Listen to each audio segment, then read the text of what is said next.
I mean, That happened, and we're live. There it is. Yo, welcome back. What's up, y'all? To another episode of the Urban Anime Podcast. I'm your host, Akash Kami. Yo, it's Professor my J. co-host. Me, Tyler Rowan. Y'all already know. Y'all already know, man. Y'all already know. So, all right. So, let me just get this out in the air now. Ty, you was right. I already see it coming.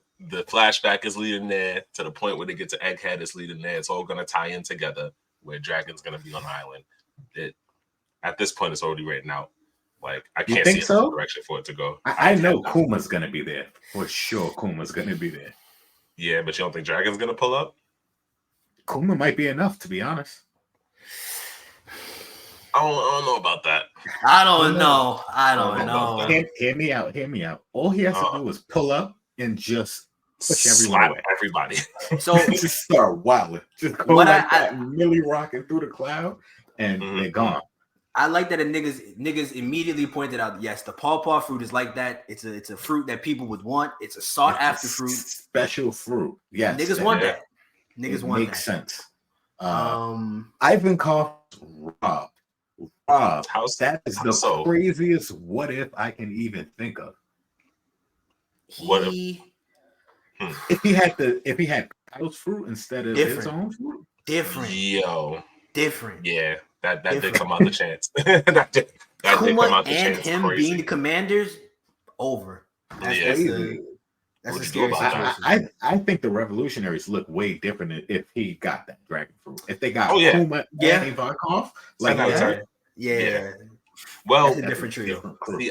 Ivankov's a good fighter and everything, but I don't know how far I don't think he'd be able to take that fruit as far as Kaido did. I think Ivankov scales pretty far. I do think he scales pretty high without that fruit. I want to see more of the context after Marineford, but I think out of all the people in Marineford, I wasn't expecting, or I mean, at least late game, expecting them to still be around and be relevant. I still think he's fairly relevant to most of the people we see late game now. Hands for a lot of people. No, I'm saying he's strong. He's I don't think he would have taken that fruit as far as Kaido took it. Like, I agree with that. Especially be as strong. He probably wouldn't have, because Kaido has the hockey factor, right? That's fair. I think that's just a gap. Yeah, that's one. Ivankov can never bridge, right? So I never will say as strong as Kaido. But just imagine if Ivankov, if he could have awakened it, that'd be insane. Kaido couldn't. So I really don't know. Now, I think he could have.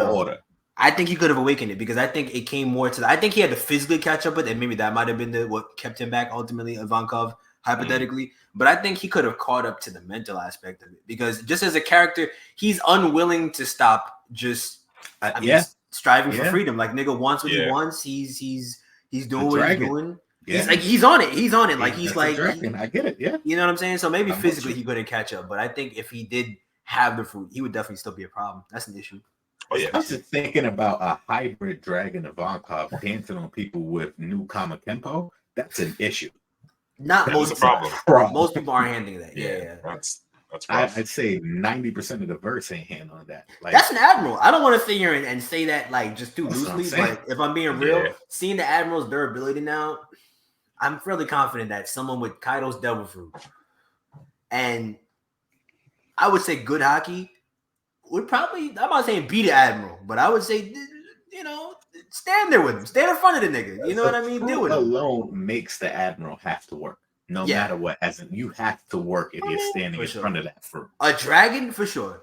Even with the revolutionaries now, they're still clashing with admirals. They still ran into them in I think the difference is they wouldn't have left if Ivankov had the dragon fruit. That's the difference. Fair enough. They would have stood on business. They would have been there like, okay, all right, I'm here too. Now what? I know. Like that, what do you really do? Not much. I mean, not much. And until Eam and the Gorosei come outside, then that's different. I mean, I don't think we could really compare power levels until we see a direct one-to-one fight with the Gorosei and someone we know is a top tier. So for right now, they're like in a different realm. I don't think anyone's really dealing with them. I mean, I don't really know how to put it, but even just the panel we saw in this chapter where we saw him show up in front of Kuma, he's not around anyone else, so it doesn't seem like he was involved in the fight. I don't believe he was involved in the fight at all. So I think it's just we're not gonna see it until it's time to see it. We're not gonna see him really, throw down until it's time to throw down. So it's up there. The questions are up there, but I feel like they're in a different realm. They're in a different stratosphere. At least as strong as a Yonko. I think the Gorosei. They're at least as strong as a Yonko. For sure. Like in terms of the character and the way devil fruits work, like how they find the person they're fated to find. It makes absolute perfect sense that he found that fruit. But at the same time, like just knowing that it was that close to being like an actual thing is kind of wild. Like Big Mom put a stop to that shit. Yeah. She honestly, they might have ended up having to fight a Yonko anyway, because I don't think anyone's gonna just let them rock with that fruit. Well, to be fair, they let Kuma rock. Big Mom was just like, all right, whatever. She wasn't as worried about that one. She wasn't as worried about. Yeah, she wasn't looking for that one. Yeah, and I don't think at that point, I guess she didn't know she already had one. Like she would have ate another one and died. No, she knew. I think she knew at that point. I think she knew. She was just trying. Yeah, you think she knew about her fruit? Yeah, I don't think she knew how she got it, but I think she knew she had it. Oh, she was just stealing it to steal it on some black. That shit's money. They was gonna give $5 billion for the fucking op fruit. The op fruit. That's at least. Bread. That's we're talking about a cool few Billies right there. And we know Big Mom's a klepto, so it makes sense. Yeah. We skipped ahead. We jumped right into this without giving any context. This is a live reaction. So this is all reaction to 1096, right? 1096. 1096. Almost there. And essentially what happens is they continue the flashback for God Valley, right? The God Valley incident. And we basically seen what was going on. So Kong, the former fleet admiral, sent Garp there to kind of help out because Kong had the foresight to see, this is going to be a problem if Rox and him show up. Rox and him left Honeycomb Island because apparently the Navy stole something from them. The pirate jewel. The pirate jewel is what they call it in the scan so far. Yeah. I don't. The Great Pirate Treasure or something like that. I'm curious. I don't know. I'm actually really curious because on one side I want to say the Gomu Gomu no Mi because I feel like that was just been sought after for the longest, but I don't think it was that, but I do think it was a devil fruit. Whatever it is, basically what they were about. It was collecting powerful devil fruits. So that's fair enough. Whatever it is, Roger definitely knows what it is. Yeah. That's why I'm convinced. That's why he was there. That's why he's there. Roger pulled up deep, like, niggas it's outside. We outside. Yeah. What's going on? Fuck that. That's definitely a pull up. Yeah, crazy. Can't blame the nigga. Your op had it, and then someone a little weaker took it. Why not, nigga? It's free eats. Let's run in that bitch. Yeah, run in that bitch. Them take it from you? Yeah, so I'm just gonna take it from them. You must not want it. We running in this bitch. Yeah. So so we get a full look at like the entire Rox crew, and not the entire Rox crew. Most of it. A lot of them. Majority. They kept two under silhouette, which makes me think those two are still alive. They look possibly. They could have been the people that Blackbeard took down when he went over to Fuller Lead. Possibly. I don't know. They showed a lot. He was over there for a reason, and apparently it was a big thing because what's the name had to get Kobe had to get in the middle of it. Oh, the Rocky Port thing, yeah. Between him and Law, whatever was going on there. We need a flashback for that too. Well, we're gonna, we got a lot of flashbacks to cover apparently. Yeah, but I agree. If they're silhouetted like that, they might actually still be alive. I think they still got something to do with it. I have to agree. I'm looking at it now, and the first person we can kind of make out the nigga with the helmet, but the second person underneath him, you can't. Like it's very. That could be anybody. Yeah, he has like a hat of some sort, probably. That could be anybody. Could he be Garp's legendary assistant, Bogart? Imagine they took Bogart off the Rox crew. Interesting. Stocks would blast through the roof. One thing I want to comment on that I actually really love is that we see in the panel when the Marines come, it's just Garp and it looks like his niggas. Like it's not like it's like Sengoku there. It's not like, you know what I'm saying? It's not like Sengoku's there or he's there with another. It's him and Bogart. They hopping up first, niggas ready. Like it doesn't seem. Honestly, I think that makes him look a lot better because I don't want to say I assumed that like there were other people there who were just as strong or comparable to him, maybe potentially helping him out. The fact that he went there pretty much on his dolly with just his niggas is, I don't know. Maybe I don't think he knew it was gonna be like that. So fair enough. I don't think he knew it was gonna be a 4-way. No, he did. Remember, Kong said that it was Roger on the way and Rocks on the way. Garp really didn't care about so Rocks. he knew. Yeah. So why didn't anybody mention that God Knights was gonna be there? I think they knew kind of because they knew, but it was a game. They knew it was a celestial game, so maybe they assumed they would be there. Assumed to go down like that, and plus, I don't think they'd potentially see them as the enemy given the circumstances. Like, I think they will be. I ultimately do think this shit's gonna turn into a battle royale, but I don't think they thought that. Why would they think the God Knights would be an issue? Ultimately, potentially for the Marines at least, why would they think it would be an issue? I do like that they showed. So in like the next part of the chapter, they showed a panel of like the other families, the other people participating in it. Who also happen to be God Knights, the Maynard family, and whatever other one, the Spider Knight thing, whatever he had going on there. It might be like this, like representatives of like each family from the Celestial Dragons. Yes. I like that. It shows that they not just upstairs in a bubble. Some of them be outside throwing hands. Some of them do fight. I mean, but okay, but here's my question. Downstairs. I mean, they've only like established one as actually being like really strong.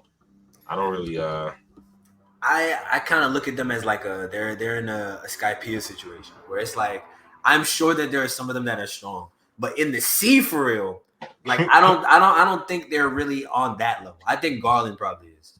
I think Garland is the only person who I think is probably just really like strong like that. And it kind of does look like he's the commander even at this point. That's how he kind of like tells them to regroup and shit. So I would assume he's probably the commander or maybe like the de facto commander at this point. But even when they're about to start like the hunts, probably. But when they're about to start the hunts, half of them are already saying like, "Hey, listen, this isn't going to be this easy this time." Like implicating that they've lost several times to this dude in whatever competition this is.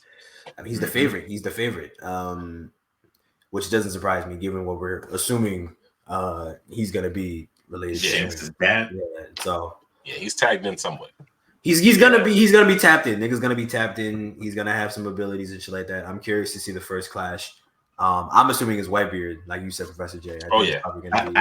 I think it's Whitebeard. I think he scars him, but I also think Whitebeard gets a good licking on him because Whitebeard's like that. If you're fighting Whitebeard, it looks like Whitebeard's got the devil fruit at that point. It looks like, probably. He looks old enough. He looks old enough too, but it's just hard to tell because of everyone else, I guess. Like Big Mom looks like we've never seen her before. Close up again. Like now close up we're seeing Big Mom. It's like I think this is the youngest version, or at least the youngest adult version of her. Yeah, it has to be somewhere in her like late 20s, early 30s. Late 20s, early 30s, I would assume. For sure. So I wonder if I think she's strong. They're obviously strong, but I wonder if he has the devil fruit. That's the question. He might. But I think after they clash, I think he might clap Garland. I don't know if he puts him down. I think he might. I think he might put one on him for real. Yeah. I think Garland learns like what a pirate looks like. I think he figures it out. I think this is what puts the picture together. I do. He gets back in the gym after. I think he has to get back. Nigga has to get in the lab. He's got to work on everything. Reevaluate. My form wasn't really great as I thought it was. I didn't know the smoke was downstairs. My bad. It's hard for me to think, especially like what we've seen about pirates or just people in general that are well traveled. It's always the people that are outside active that are just like consistently the strongest. This nigga Garp pull up anywhere. Like it really depends on how serious it is to him. But he gonna pull up like personal phone pull up. Hey, you can come and do this for real. Roger's gonna be there. I'm there. Nigga's there immediately. So he said, "Lead with that, Roger." Like, I'm there every time. I'm there. I don't know. So I question. Man showed up to a battlefield and just said, "Where's Roger?"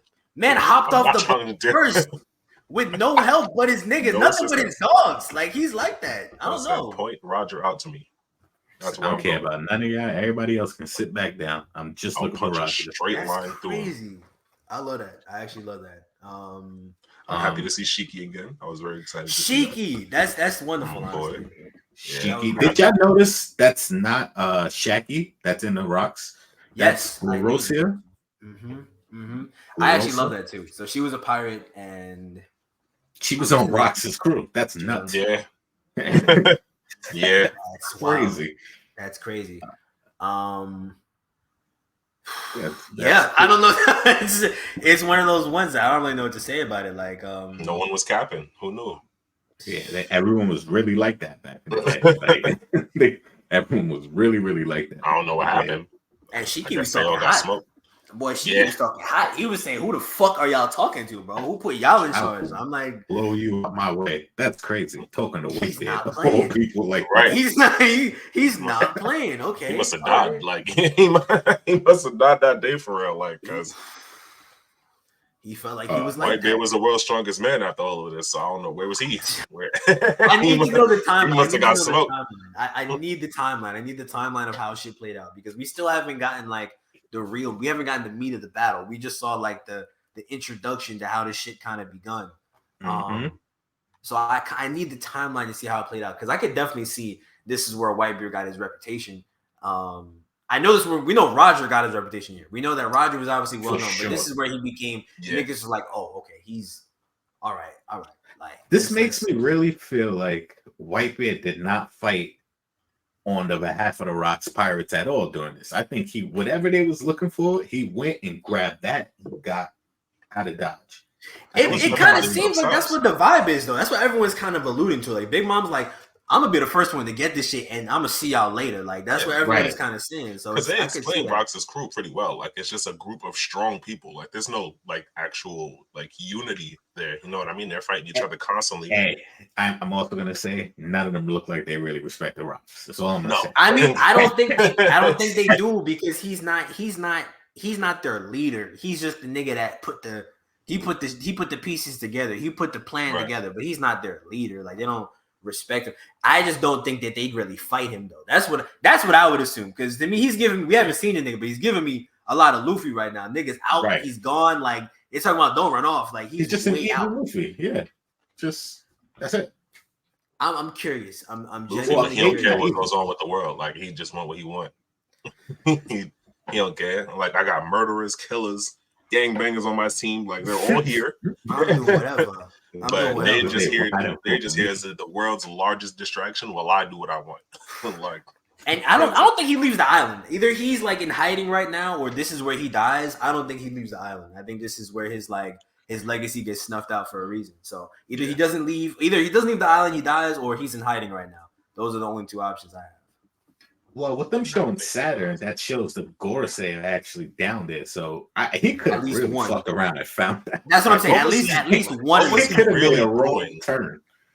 What was he really doing that the Gorosei came downstairs? I think because they stole his shit. Whatever they stole, or not his shit. Because to me, the way they're talking about Hachinoso, it doesn't seem like it was like his base. It seems like it was kind of like where a bunch of pirates were, and he took something that was like there, like whatever the fuck it is, it was sacred to them. It was sacred at least to them because they would go there and do the Davy back fights and shit like that. Like it was really just doing whatever the fuck on there. So I don't know what it is.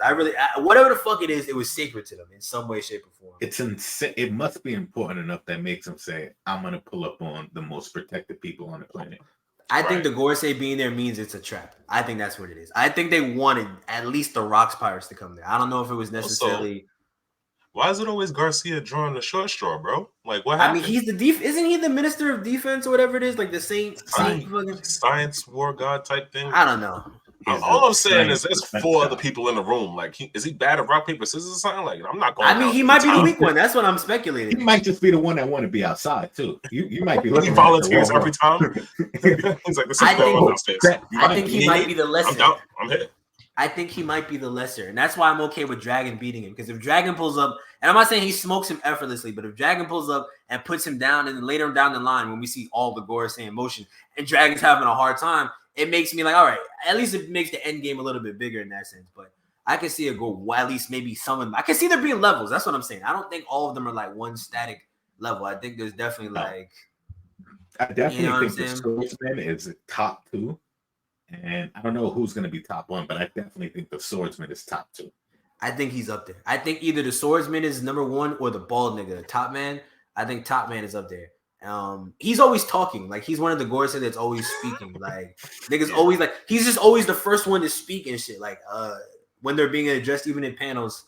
I saw someone pointed out on Twitter Like he's just always the first one to speak. I think even when Eames spoke to them for the first time that we saw, he was the first one to respond.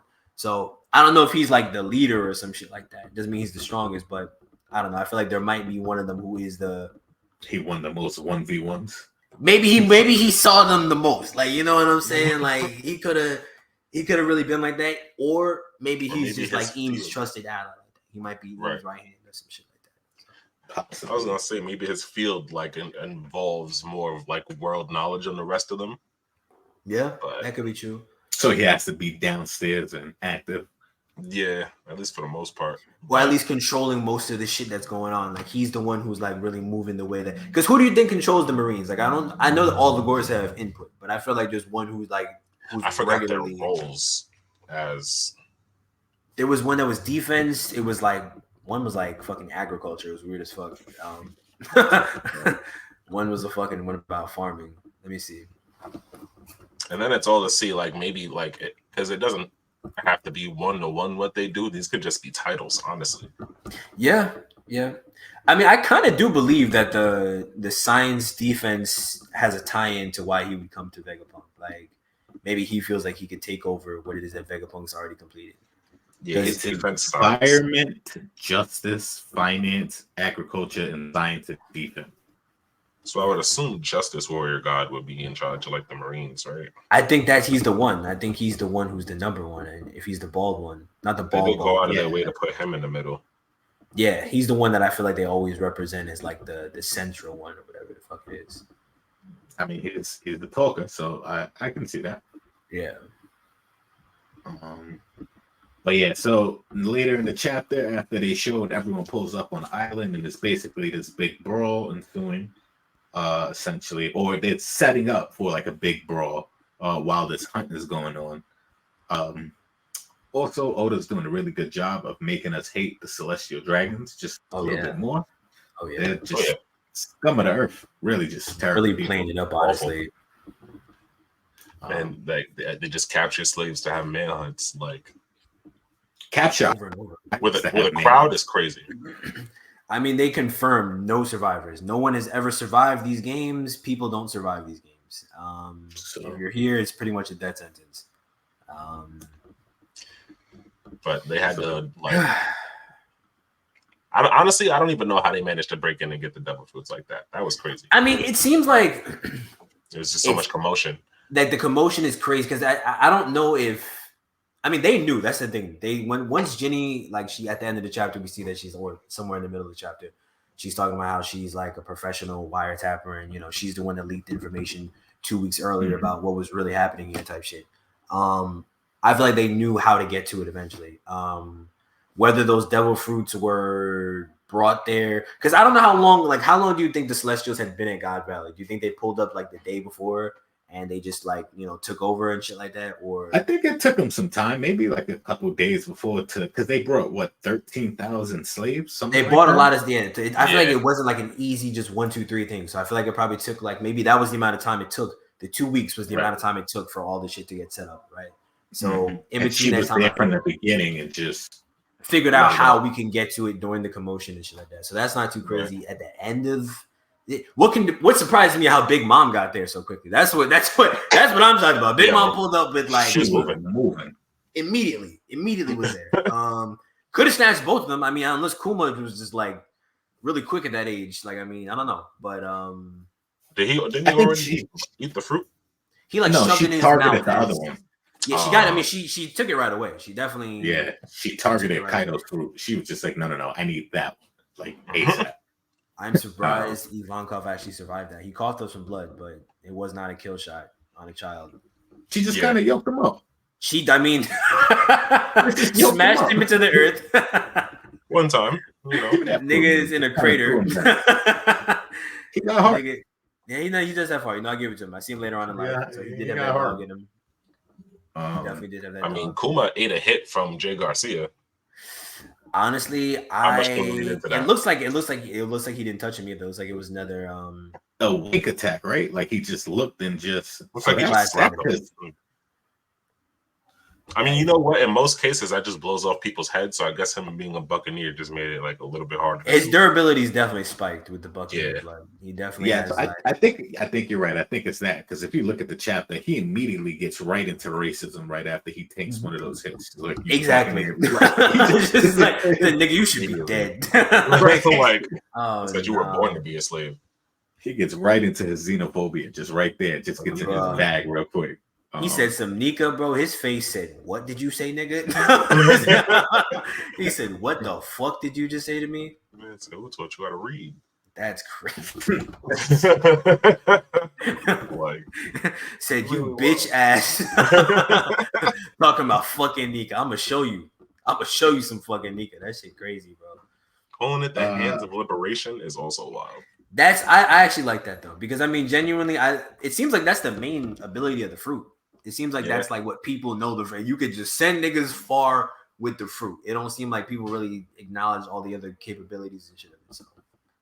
That's a wow. I want to get that hands of liberation across. Heal the nigga. Did we ever see him do the heal before? I don't think we saw the heal before. When he was he did it to Zoro. He did it to Luffy. I know, okay, but I thought that was technically sucking the pain out, and then I mean it's the same thing. Yeah, injuries, I suppose. fatigue. I suppose, yeah. Still busted. It's honest. I mean, it's crazy. It's a crazy ability. Yeah, I always wanted that fruit, but it moved up the list today. Not gonna lie. That's a really good fruit. That's a really good fruit. That's easily top 10. But I would say top 15. I wonder because I mean, there's a lot of Paul fruit. There's a lot of. Wait, you said top 15? Top 15. Top 10. Top 15. You can think of 14 fruits better than the pulp. No, you can't think of 14. I mean, I'm off the dome. No, off the dome. Off the dome. Give me some prep time. Give me like. I'll give you 2 weeks. You still can't figure out 14 fruits better than the pulp. Okay, so name 10 right now. Name 10 top 10 double fruits. Top 10? Top 10. Okay. That mythical zone or not? Oh no, just top 10. Just overall? Any so 10. Kaido's fruit, the Azure Dragon, Luffy's fruit. Okay. Whitebeard. Yes. Akainu. Yes. Whitebeard. Big Mom fruit. Okay. Yeah, all right. I think it's conditional. That's the only thing. It's conditional. Like the other fruits up there don't really need a condition to fuck somebody up. Hers, you kind of we'll put a pin in it. We'll put a pin in it. Fair. Sengoku's fruit. Okay. Buddha. Then you got Kuzan.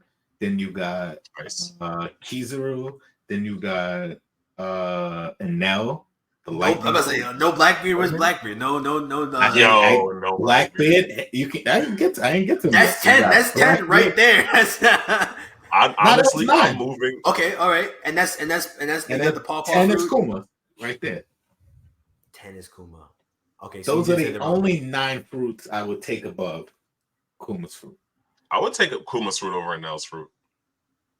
I would. Okay. I just feel like Enel's fruit has a little, I don't know about more utility. That's what I'm saying. The way I would use Enel's fruit it would just be more beneficial. All right. Okay. Saturn's fruit. I don't know what it is yet. So I mean, right now, as we see, this nigga pulled up. He popping heads on content. Because what is that? Like, I need an explanation of what is that. I don't know. It's scary. it's different. It has to be something based on like ancient Japanese yokai, demon type. I think it's called the Ushi-Uni. Ushi-Uni. Yeah. But it just I don't see the correlation. I don't know what it would do. Right? Until they explain it. If they explain it, he could just do that. Like if he can control the force, you got it. That officially pushes Kuma out the top 10. But if it's just some other hats, I'm throwing invisible my strikes boy. That you can't see. Type deal. Because I also heard this theory, like, what if its fruit is based off of like fear, right? So for people who fear him, he can control that little force death beam and kind of like concentrate it and blow their head up. So you're not really attacking them with anything. You're just magnifying their fears to the point where their brain just explodes in the head. See, but then that should have worked on Kuma when you hit him with it.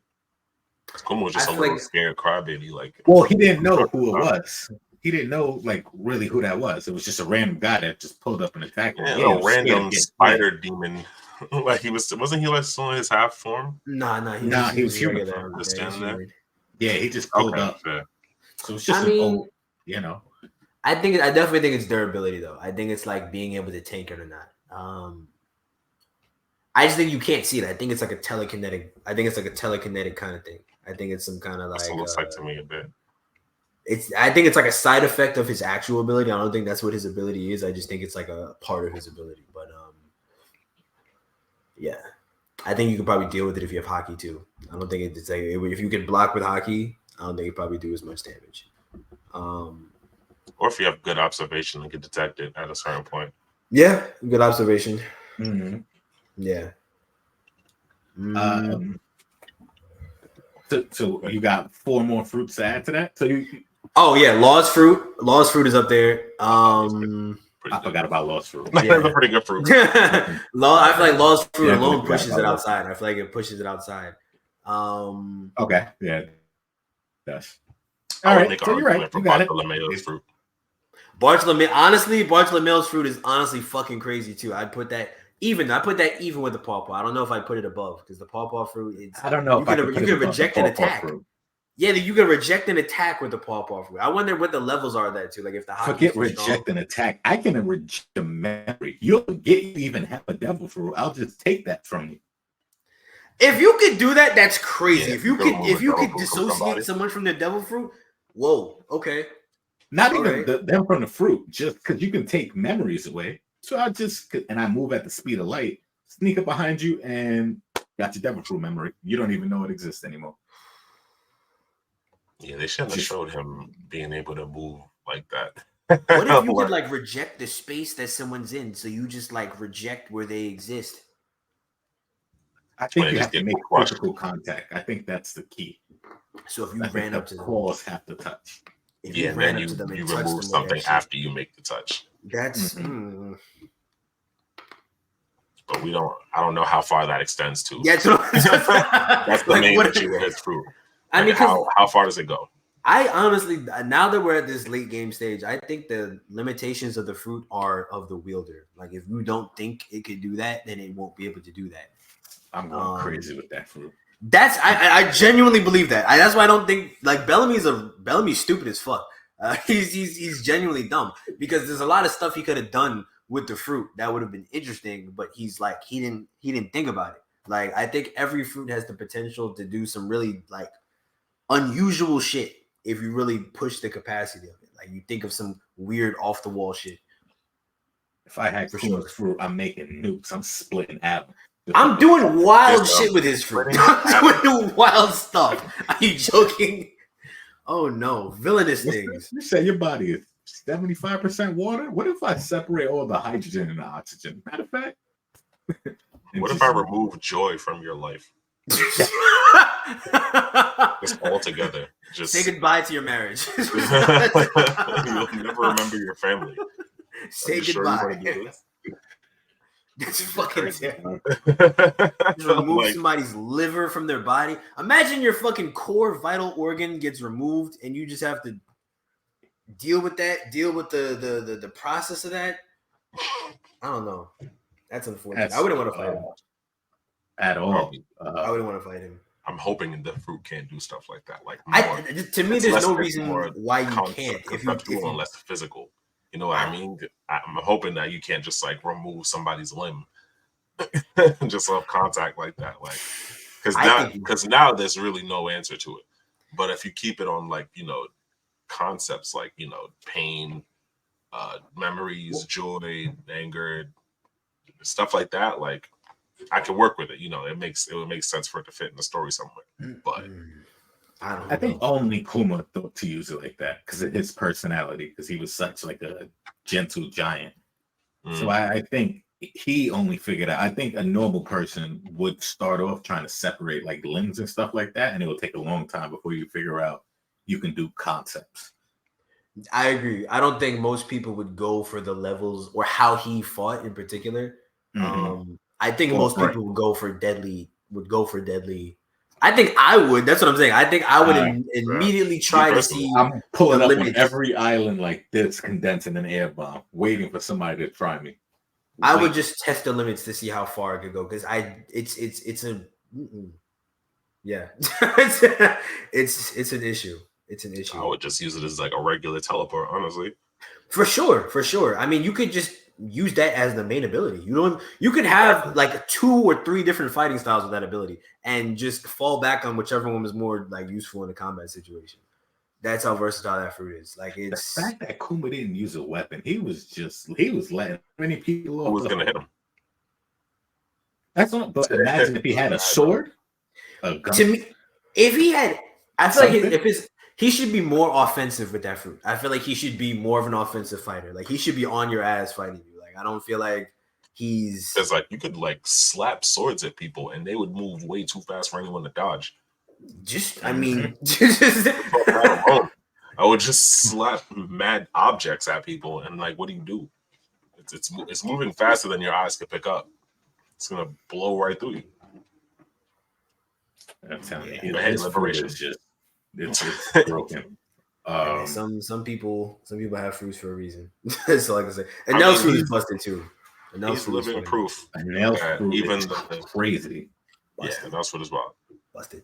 But I was gonna say, Kuma's living proof that even Nagoro said be boofing it. Because how did he leave that island alive? I'm guessing he did it. I'm guessing he did the thing.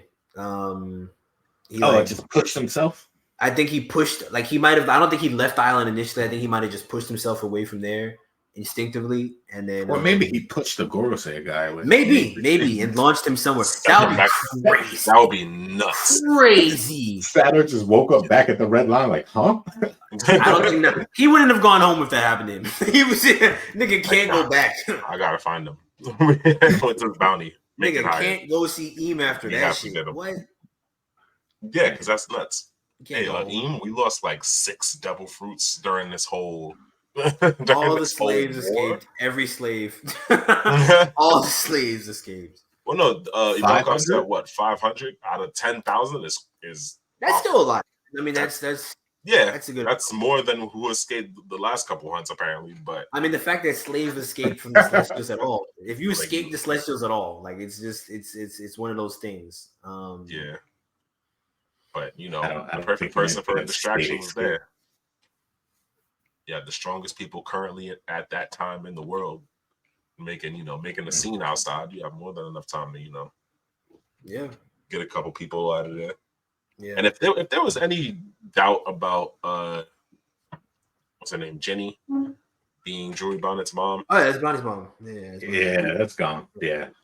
At this point, he's like throwing it in your face and like, you're such a glutton, Jenny. Like, come on, bro. Yeah. Come on, bro. Yeah. I'm curious about when Dragon gets introduced into the story for them at least, because now that they're off of I was just about to say that next chapter, it ended so peacefully and pleasant. Ooh.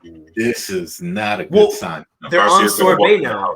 They're on Sorbet where he's the king. We know that fucking Kuma eventually becomes the king of Sorbet Island. So we're at the island where he's gonna be, I guess, for his foreseeable future. Something bad is gonna happen. Something bad is gonna happen in the Sorbet Kingdom, and I think that's when he's gonna meet Dragon. Like I think some nonsense with the Celestial Dragons is gonna happen. They're gonna pull back up for him. They're gonna pull back up for him. They're gonna destroy the Sorbet Kingdom, and I think Dragon's gonna pull up in the aftermath, and he's gonna recruit, Kuma, and he's gonna join, because he lost everything. They lost all his shit. And I think they're gonna frame him. I think they're probably gonna frame him for the destruction of his own kingdom.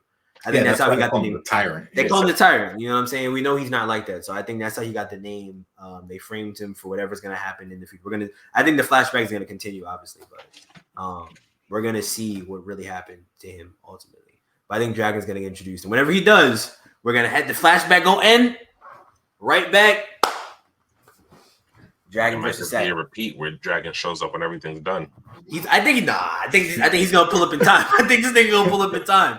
I think he's gonna pull up in time. I think made it on time. That's what I'm saying. I think he's gonna pull up and I think he's gonna see Saturn because he's never. I don't believe he's seen the Gorosei. I think he might have knowledge of them, but I don't think he's ever come. I mean, at this point, now that we know, Saturn was on God Valley, right, and now he's on Egghead. Those are the only 2 confirmed times that we've seen this nigga on Earth. So, and they're 37 years apart. I don't think he's been on it since because he made a comment. So, I would like to think it's been at least that time since then. I'd say probably at least 2 decades since he had to come back. I'm pretty sure the Gorosei came downstairs for Roger's execution. You think they were watching? You think they was watching? Yeah, I think they watched. I think they stepped outside. I think they're watching on TV. I think they grabbed a breath of fresh air. I think they breathed a little easier. Like, all right, we got.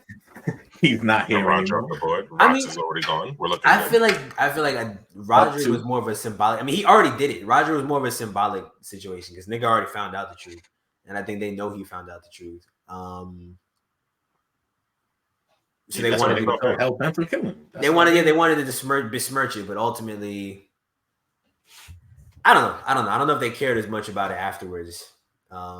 After the nigga found the One Piece, I think him fucking it up and telling everybody about it is what really was the main concern. Nigga fucked up the whole idea of the execution. Really, they shouldn't have executed the nigga. Should have let him die on his own. Personally,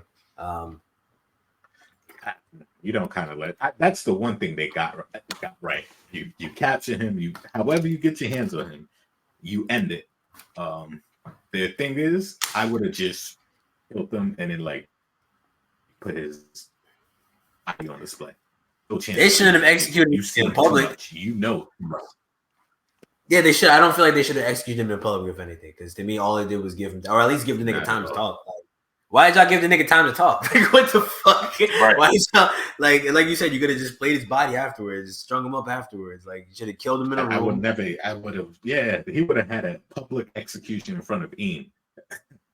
Yeah, like you know that. Okay, yeah, you gonna see who's really at the top of the world type shit. Like you really gonna see, and then we gonna kill you. No, it's futile. Now you die, and then that's the end of the story. Now that would make a lot more sense. I'm not gonna lie, I might have been just a little too risky with Roger because Roger's him. You don't want to bring him too close to Ian. I don't know if a sick Roger. I don't even know if a healthy Roger is beating Ian and the Gorosei, because the Gorosei are there too. It's but you don't want to lose one, and you're gonna have to give up one. I don't know if he's surrounded. I don't know if he's taking out any of them, and he's sick, and he's captured. He's not. I just think you're chancing it. I think it's just not a chance they're willing to take. I would be. I don't even think Ian is worried. I don't even think he needs them. That's what I'm saying. I don't really think. I would be so confident that they would be good. I don't even think they need handcuffs for this nigga. I think at that point, I think they hold the sword.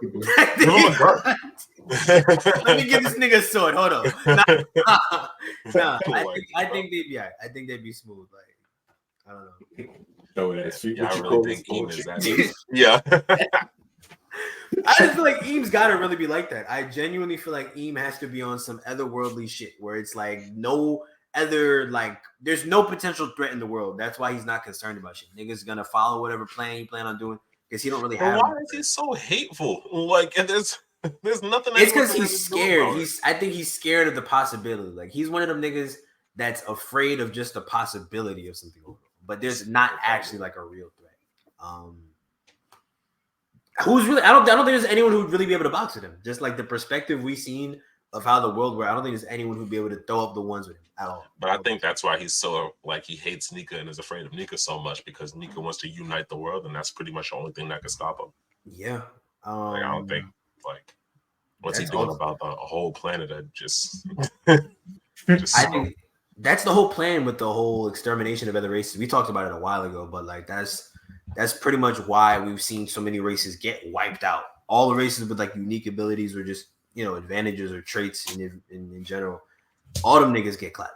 Like, I mean, even with the fishmen, we've kind of seen it. Like, I guess it's kind of worked out a little bit to some benefit because they still have a country and an island and shit like that. But, you know, for hundreds of years, they were, you know, discriminated and still are discriminated against and shit like that in the world. So I think the whole plan definitely was to get rid of all the different races just to make it so that there's no real threats. Like, there's no real enemies outside. Got all the humans under me, and then I'm cool. Like, it's straight. And then you got the Grand Fleet, which I feel like they're just now starting to hear about. I need the Grand Fleet's boxing to be displayed. I'm not gonna lie to you.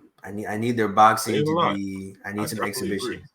Yes, I'm with you too. I think they're gonna have a show out moment soon. In the final chapters. Maybe right after Egghead. Okay. I think they're gonna have like a show out moment. Yeah. Who do you think they're gonna end up going to? Do you think it's gonna be another military war, or do you think it's gonna be another pirate faction? I think it's a combination of both. I think they show they're built different on two different fronts. Right? I think they fight. Maybe it's a three-way fight that they're involved with the maybe the revolutionaries. Maybe maybe some of them will respect and be like, oh, okay, you Luffy's dad, so I'm gonna let you rock. Or some of them take the other way, like Straw had a nothing, and you coming outside with the wrong colors. Yeah. It was time. I mean, I feel like we're gonna get to that. I feel like we're probably almost there because at this point, like where we are right now, I'm confident like we're about to see a significant bump in all the bounties. This is about to be a separator. Like everything that's about to happen here is gonna separate. Like we saw Kid get wiped out. Some people don't think he's gone, but I think he's. I don't know. Nigga said eradicated. I don't know. I think he might be. Listen, I went back. I checked the tapes. Mm-hmm. It said the same thing when the Straw Hats that they have been eradicated. Literally the same exact wording. Okay. The official scan has it the same exact way. Okay, so fair enough. I am leaning more towards this is their Sabari. Come back. You think there's gonna be a time skip? I do. I think I don't see him coming back no time soon. For him, I mean, I think he's gonna have to come back later. This nigga's not gonna have any real like. I think in general there has to be a time skip. You think so? Yeah, I don't see everyone. I don't see the Straw Hats getting to a point where they're strong enough to compete at any level with a God Knight, Gorosei, Admiral. I even think they struggle with Fights Admiral at this point. So okay, the Straw Hats. Yeah, I'm saying separating the top four, right? So take Sanji, Jinbei, Zoro, Luffy out of it, right? If it's just Frankie, Robin, Chopper, Usopp, Nami. Okay, so here's my take. I feel like see it. Right now we're gonna have. I think this is gonna be a defining moment for the crew. I think they're gonna have to come through in the clutch because this is a terrible situation they're in. Gorosei's touchdown, but outside of that, I think the next encounter they have because I would assume Elbaf. They said the next destination on the log post Elbaf. I don't know the plot, obviously, but I think whatever happens there, we're gonna have to see some definitive growth from the bottom half considerably. I think we'll see some of that here, though, because I do think this is a good opportunity under fire for a lot of them to have to improve. Because I don't think there's gonna be any shenanigans. There's not gonna be any big Wano shenanigans. What improvement can they make? What improvement can they honestly make? In the heat of battle, Usopp's gonna have to use observation hockey, laying it out on the table. Nigga showed it. He's gonna have to improve on that. We're gonna have to see it in battle. Because to me, and this is what I've seen, it's probably the most outside of Shanks' like fucking 20-minute fucking half-hour future sight. Outside of that shit, or just future sight in general, it's probably one of the most unique variations we've seen of observation hockey. Like nigga was able to pinpoint something from fucking like it was quite some distance. I don't want to pull up the stats, but it's kilometers. It was wild. It was a crazy distance. The aim had to fit it through a fucking tiny fucking window, and had to fit it through the smallest. Had to track your target through a wall. Tracking a moving target. It was that shit. Had to calculate the wind velocity. That was impressive. So I feel like we're gonna have to see more of that for sure in combat. Well, he did have help from what's that chick's name? To guide, but I mean, he couldn't see it. He's firing blind. He has to go off of her fucking angle direction. That's even fucking crazier. Nigga had to go off of her fucking geometry. I gotta use geometry, bro. Nah, bro, that's crazy. He was on point. Yeah, I gotta give him that. That is wild. Number one hater. That was his one high point. That's the highlights are crazy for that. So I would like to see a situation where like the Garcia is like firing off these. I'm assuming like invisible blasts or whatever the case may be. And Usopp dodges them. Usopp's not dealing with Usopp isn't dealing with. I want you to take Usopp and fucking Saturn. I want him to dodge one. I want him to dodge like the first one, and Garcia's like, hold up, you saw that? I think Usopp is gonna flex on the Vice Admiral. Runs off. I think Usopp is gonna flex on maybe one or two Vice Admirals. I think he's gonna impress. I think they're gonna, because I think for the most part, the people that know that Usopp is a fraud. But I think he's gonna genuinely impress some of the vice admirals to the point where they're like, okay, that's God Usopp type shit. And I don't think it's gonna be something like, I don't think we're gonna have a gag. I really don't think this is gonna be a gag. I think Usopp's gonna. It's not the time for one. Like, this is genuinely like, okay, we're finna die. Like, we are surrounded for real. Like, I think we're gonna die. Honestly, I'm not too worried about Frankie. If I'm being real with you, I'm not too worried about Frankie. Frankie's gonna get better regardless. He's the only person I can see getting an actual upgrade from this because he's gonna spend time with Vegapunk. So Frankie is catching dubs regardless. I'm not worried about that boy. He's the only one I can see. I'm not worried about Frankie either. Robin either, honestly. I'm not too. Once I seen she has Haki and an awakening. I'm gonna stop you there. An awakened with Haki. I'm not saying she has to have top tier Haki. I'm not saying that. But I feel like and this is what I've actually liked a lot about post time skip Robin, even though I know people say she didn't get a lot of fights. She kind of gradually showed off like the extent to which she mastered her ability up until Wano. Like, she was just collectively doing weird and interesting stuff over and over and over again throughout the series, up until we saw Wano. Oh my bad. I was gonna say, I think she also like based her final form off of what she saw Luffy doing. I listen. I don't disagree. I don't disagree. Like, I think she's just been really analyzing like how Luffy's grown and is like putting it into her own practice, and that's what came up with the giantess demon form. That is terrifying. She's very creative. She's a wild card. She's a wild card in the battle. Okay, I'll give you a wild card for her. But Brooke, I'm scared about Brooke. That's where I get scared when we talk about Brooke and Chopper and potentially Nami. Brooke's an interesting one. So I didn't mention Brooke, and I didn't mention him because I feel like at this point he's gonna show off some skill-based feats and not really a power-based feat, if that makes sense. Okay. So he'll show something that's like technically like, whoa, that's crazy that Brooke did that. But it's not going to be like an overwhelming display of strength. So I don't think he'll ever get a great fight. Like, I think his best fight is going to be Lafitte and whatever Lafitte's devil fruit is. And I feel like Brooke's going to have to get really creative, and that's going to be him showing his technical prowess. But I don't think he'll ever have a fight where I think he's capped out. Like, this is Brooke. That's his experience is what goes up. His battle experience, not. Do you think Haki is? I think he needs Haki though at this point, because we haven't seen him use any. I don't think. I think it's too late in the game for him at this point. Oh fuck! No, it can't be too late. It can't be too late. Nigga's 84. Nigga, you gotta learn Haki, bro. Like, come on. Well, that's the point. I don't think he can. He's so old right now, and like he just has a will to just get through what he's getting through. Oh my god! I don't think he has a strong desire and a will to, make good argument or good observation. I don't think he's there. I think he's just like. I think that caps him as a fighter. Then I don't think the skill gap, or I don't think that gap could be covered by just experience. I don't want Brooke to be just fighter though. I don't want him to be like a bottom tier, and that's where I see him sliding.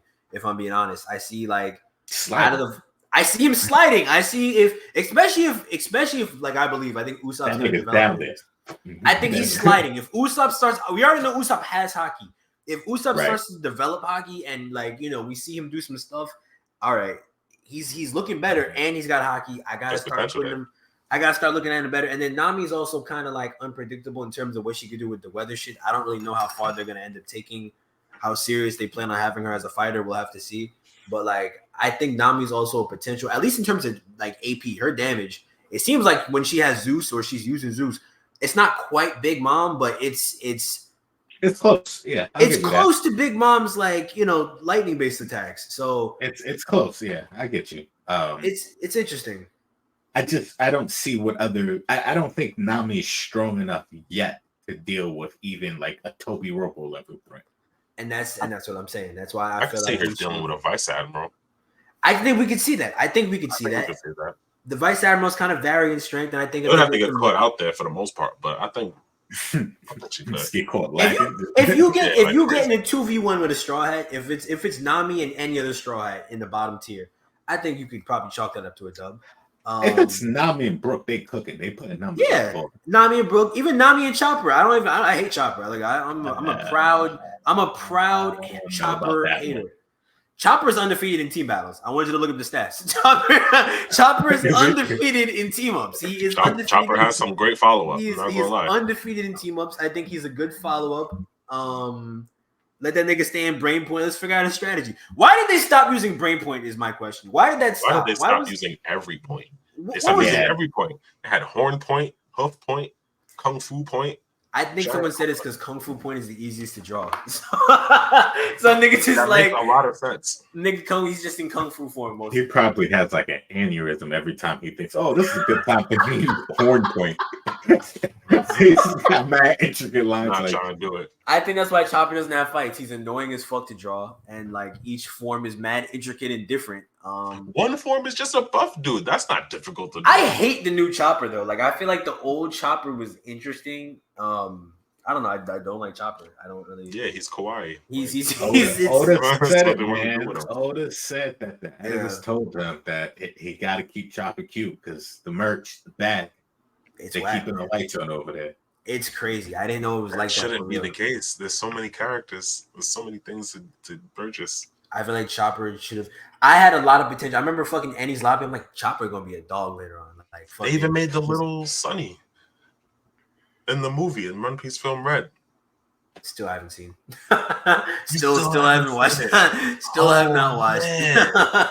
Still have not watched it. I'm not gonna lie. Now knowing what we know, I get why the Odyssey was so, not at Oh, all. worse. Again, like I said, I'm not a fan of musicals, so it was one too many songs in that movie for me. Yeah, I do. Like, because they're all short songs, but they're like 45 seconds. Like, either give me the full minute 30 and then move on. Don't give me 17 40-second songs. They couldn't just drop the whole OST in the movie. They still had to fill time. So then they gave us the opening song that was full. You gotta cut it out. Give me they gave us like 3 full songs, and then like the other ones are like shortened. I mean, I hate when there's too many songs in general. Like I hate when I'm like watching something and just like every 15 minutes is a song. That's me. I'm not a fan of musicals either, so I don't know. So it's the closest thing you're gonna get to a one of Shank's feats. I mean, we're gonna get the Shanks. I think how long are they gonna take to get the Egghead in the anime right now? I'm not sure. They're gonna do whatever little stretch filler thing. They're gonna do filler again? Not filler, but like over explain on the in between episodes. Okay. Yeah. Okay. Like if you've seen what they did with Green Bull pulling up, it makes it a little bit weirder because it shows like King and Queen, they both did one attack and then immediately reverted back to the uniform. Like they was gassed. They had nothing. Yeah. And kind of really stressed that a little bit more. And Fraud Bull still had to like put in some effort to get King. So looking worse than 11. Yeah. I think they're gonna do a lot of that though. They're gonna do more explaining and drawing out in episodes. I mean, that's good. Did they? I haven't watched it. So did they go to the underground old Wano? Okay, so they got time. Not yet. But we're about to get to the fight between the Scabbards and Fraud Bull. Yeah. So it's probably gonna be 2 episodes. Unfortunately, probably, maybe. That's. I mean, one episode for them to get smoked. The other episode for Shanks to pull up. Yeah, true. Shanks is gonna. It's gonna end on Shanks. Looking at the sky. The fucking Wi-Fi hockey situation. Yeah. I am excited. I'm really excited for Egghead. I feel like Egghead's gonna be. I personally think, and I mean, this is me right now. This is where I'm standing right now. I had really high hopes for Wano because I thought it was gonna be my favorite arc, all time, and I think it came close. I think it's a top 5 arc for me, but maybe top 6, honorable 6. But honorable 6. Honestly, it's this 6 man. Okay, top 5. Yeah. I feel like I have a controversial top 5. Not gonna lie. Now I definitely have to hear it. I feel like I have an interesting top 5. Okay, so number 1, Annie's Lobby. I would say 2. Skypiea. Skypiea is peak. Skypiea is fucking peak. I'm not gonna lie. I'm a big Skypiea fan too. Yeah, it's lower on mine too. Not going to, but I it's got in the top Skypiea. five. I It's feel like also in my top five. I think personally, I feel like one of the reasons to me why I like it so much, I feel like there's been a lot of foreshadowing that was developed early in Skypiea that's like kind of it's come to fruition. I could get into it later, but there's a lot of stuff that I feel like it's kind of played out repeatedly since Skypiea that we've seen, like the false god narrative. We've seen a lot of that. False god. Show that there's a real god. Yeah. It's just there's been a lot of that, so I really like what they displayed in Skypiea. I have a whole theory about it, but regardless, yeah, Skypiea is up there. Okay, that's 2. 3, I would say.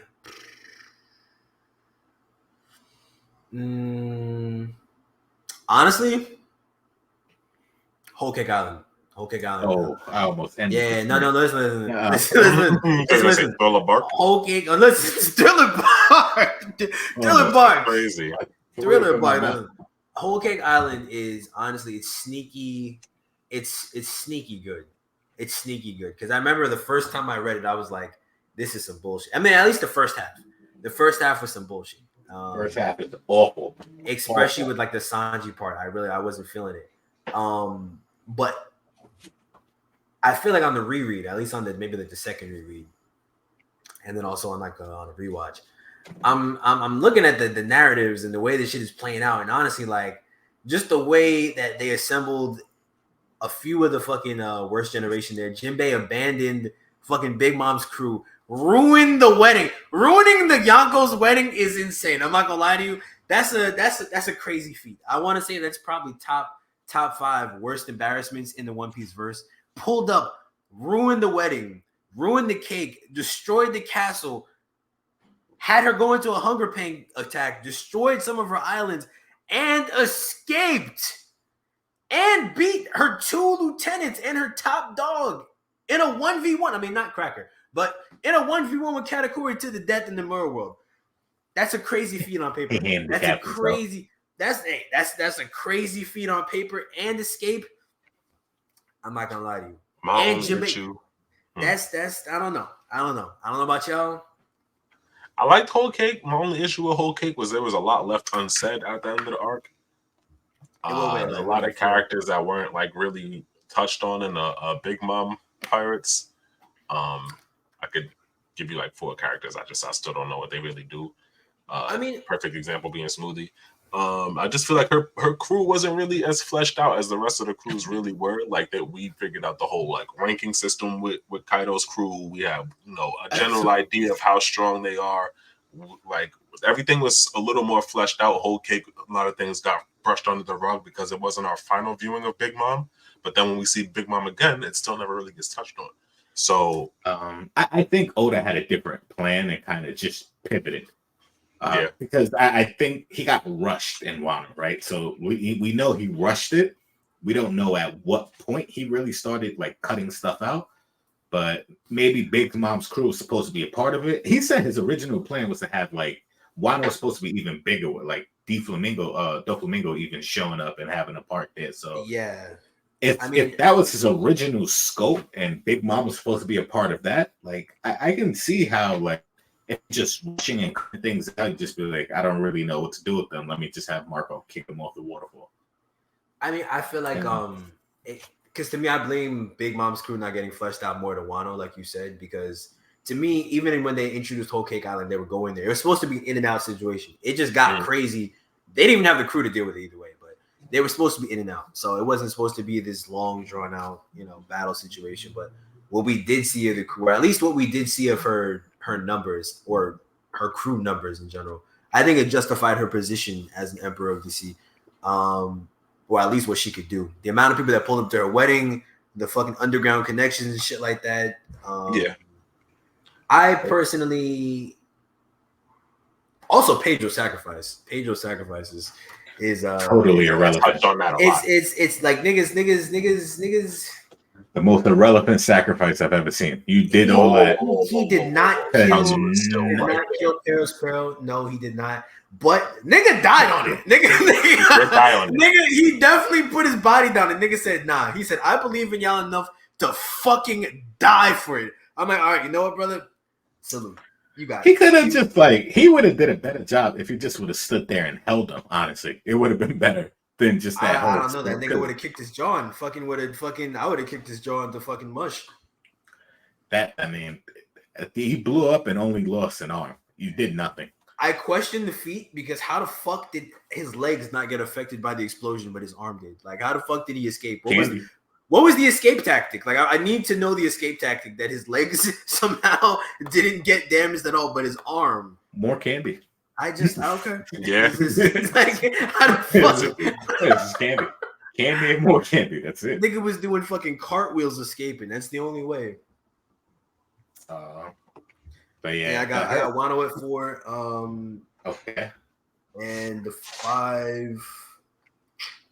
And no love. I would say you were sleeping on 2 of them.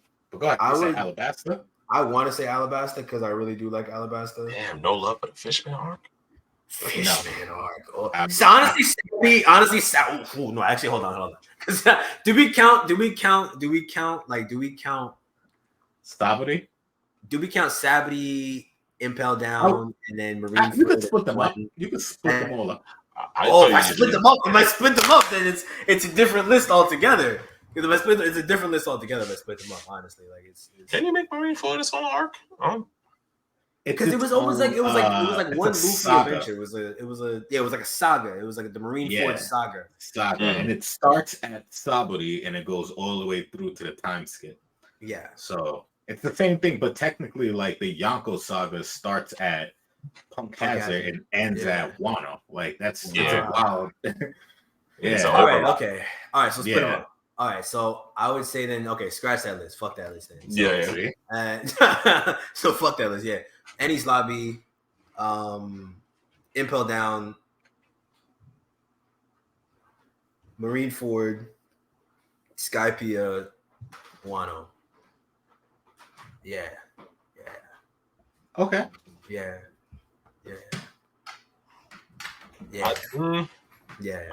Is your list different? Yeah. No, my list just is basically the same. I think the argument. Impel Down goes crazy. Impel Down goes. I like Water 7, but not that much. I mean, do you feel like Water 7 Enies Lobby is a separate entity, or do you feel like it's because I've always considered it one. I never really separated Water 7 Enies Lobby. Yeah. I think that there are 2 separate arcs. They're separated in manga and then on anime. They are separated. So yeah, they are separate.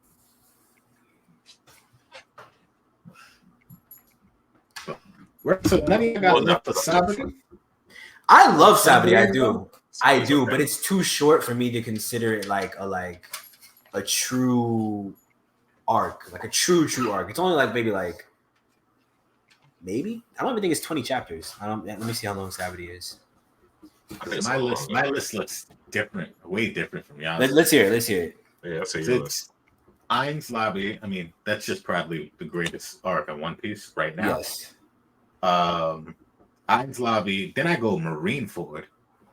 Then I hit up Sabri, Skypia. Okay. And then I finish out with Impel Down. Impel Down at the bottom. At least it's up there. I think Impel Down is very funny. I think it's probably, in my opinion, the funniest One Piece arc. There's a chunk of Impel Down that really annoys me. Like when they're running out of it, that when they're escaping, I can see that. I can see that being irritating. The whole poison, it goes on for a little bit. Yeah, it goes on. I normally skip it. That's what I normally do when I'm rewatching it. I normally skip it because I don't enjoy that. I'm trying to just get out of it because I don't really love it. It's really not great. But outside of that, I like Impel Down. I like what they talk about because it's also like there's a lot of points that stem from Impel Down that are coming back around. For sure. So I like that. And I like that my theory kind of came to fruition about like how all of the guards of Impel Down, they dressed up to look like Lunarians. Yeah. And they work in hell with all the fire and stuff, and Lunarians have the fire in it back. It's just the celestial dragons just trying to, shit on Lunarians one more time. Very nice little callback. Seems a little unnecessary, kind of punching down, kicking a dead horse. But Ian must have really had an issue with them back in the day. Like, yeah, they must have been like the first to like revolt. I think their powers. They were the original gods. They're an issue. Like, I think just in general, they're an issue. Outside of the Giants, I don't know who else I'd rather not deal with. Buccaneers. Now that I know about them, I'd rather still not deal with the Lunarian over a Buccaneer, to be honest. Oh yeah, definitely. I'd still rather not want to deal with the Lunarian. They are very irritating to fight at all. You don't have a high AP. I don't think, honestly, I don't know if King, would you consider King the pinnacle of their species, or do you think they're probably where I think so. They were stronger? Nah, I think there was somebody stronger. Yeah. I think there had to be, because King just kind of fought to survive. Like, imagine if a Lunarian trained to just fight only. Yeah, like I'm a swordsman, or I have this devil fruit, or I'm just focusing on one thing. He just kind of did what he had to do to survive and be strong. Yeah, but the strongest are usually the most active, and it seemed like King was pretty active. I think he was active in being reactive. Like, he reacted to stuff very actively. Yeah, it just seemed like they did whatever Kaido was on. Like, he definitely was preemptive in Wano. I definitely think he held down the fort in Wano, but I just think it was whatever Kaido's win was. I don't think they were really doing what they should have been outside, in my opinion. I think he should have been stronger. Yeah, wasn't a job. But the way Kaido's crew is, like, they always fight to, determine who's the strongest, and that's how you move up the ladder. No, there's just no one new. There was no one coming in who would be able to beat King. Like, that's the thing. Yeah. Unless you had a high enough AP, you just weren't gonna be able to really touch King. Because that means you're strong enough to fight Kaido. Like, pretty much, yeah. Like, unless your AP is that high, you're not. There's no one really coming in who would submit to Kaido if they had that ability in the first place. Right. True. With the closest being Queen, and you gotta fight your way up the ring. Like, it's funny because I think the gap between King and Queen is very large. I think it's very large. I don't think Queen has anything for King at all. Like, that's I don't think they have anything for King to break his durability. There's no way. None of those diseases will work on him. It's wasting his own time. I honestly question why King had a devil fruit in the first place at all. For the yucks. But yeah, he didn't, like, his final attack had nothing to do with his devil fruit. In fact, most of his attacks had nothing to do with his devil fruit. Like, he had a weird. Why did he take that devil fruit out of all devil? I mean, he probably didn't know. I'm assuming that he didn't know, because that's probably like the worst one for him. Yeah. Like, you can already. It allows him to fly. Oh yeah, he could already fly. Nigga could already fly. He couldn't use, if he didn't have his Lunarian blood, he's not using fire. So it's just, it was no way. So he could do that beak shit. Nigga lost his hands. I think, can he fly faster? I wonder. Is it like a faster fly? I don't know. I have no clue. I don't really care. He just really wanted that beak attack. If we're talking about it, that's like a C tier devil fruit. I know it has high durability. But in terms of, like, because I don't want to see the hybrid. That's why I'm glad fucking Oda didn't show it, because that shit would have been. Maybe he just didn't unlock it yet. He didn't just take his devil fruit serious like that. I think all niggas have the hybrid. I just think his is so gross. He just doesn't do it. I think his is so fucking. Everything's regular. He just has the wings for arms. The fucking massive head, and he's just scary as fuck. Can't take a selfie. Nigga just looks scary. Like, yeah. At least Queen, like, it's a drastic difference from his regular stance and his I actually kind of fuck with Queen's. Yeah. I kind of actually fuck with what is it? Brontosaurus? His Brontosaurus form. It's kind of, it's weird. it's weird. It's weird. It's different. Because Brontosaurus can't do that. No. I like most of the dinosaur hybrid forms, actually. Like, I don't think any of them are like outstandingly good. I think they could have been. I genuinely think like all of Kaido's crew is wasted potential, because all of the dinosaur model fruits, I feel like most of them should have been. Yeah, fucking page 1, fucking Drake. Are you shitting me? Drake should not have been, in my opinion. There's no way Drake should be inferior Drake's a to different. He doesn't Drake. even really Is a count as bum. a That member nigga's of a Idol burger, Squad. bro. Drake is a burger. He don't count. He was an op that infiltrated. That's not. That doesn't count. He should have put in way more work. That nigga, just alone, he's a burger. Fucking Sasuke is a burger. Who else is a fucking? Sasuke was a Triceratops, right? Yeah, bro. Yeah. What? What was he doing? Triceratops? There's no way. He was a helicopter. That's what he was. That's what he did. He make me sick, bro. Like that shit make me sick. Like it. I didn't like it at all. I didn't like his base is still immobile while the rest of it is spinning around. I feel like he should have been way stronger. Like his defense should have been crazy. He should have been a beast. Like I don't know. I mean, against anybody else, I think he would have did kind of fine. It's just this matchup was not looking great. Against Frankie, yes, it is an issue, but I don't think I'd see any of the other Straw Hats outside of like the bottom half like lose. I think Robin beat Sasuke, and I think the rest of the fucking obviously the top tier hands in. I think Robin beat Sasuke. I think Robin folds Sasuke actually worse than fucking Frankie does. To be honest with you, I think she folds him. I do. She's just not strong enough physically. Yeah, I don't just see her having the damage output to really put him down. Like Black Maria was just like a lucky chance. I think Black Maria's ass. I think Black Maria is like not that great. She picked the right Topiropo, honestly.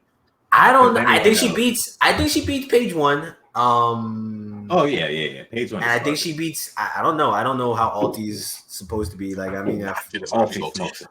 Yeah, I don't listen. I don't know. Listen.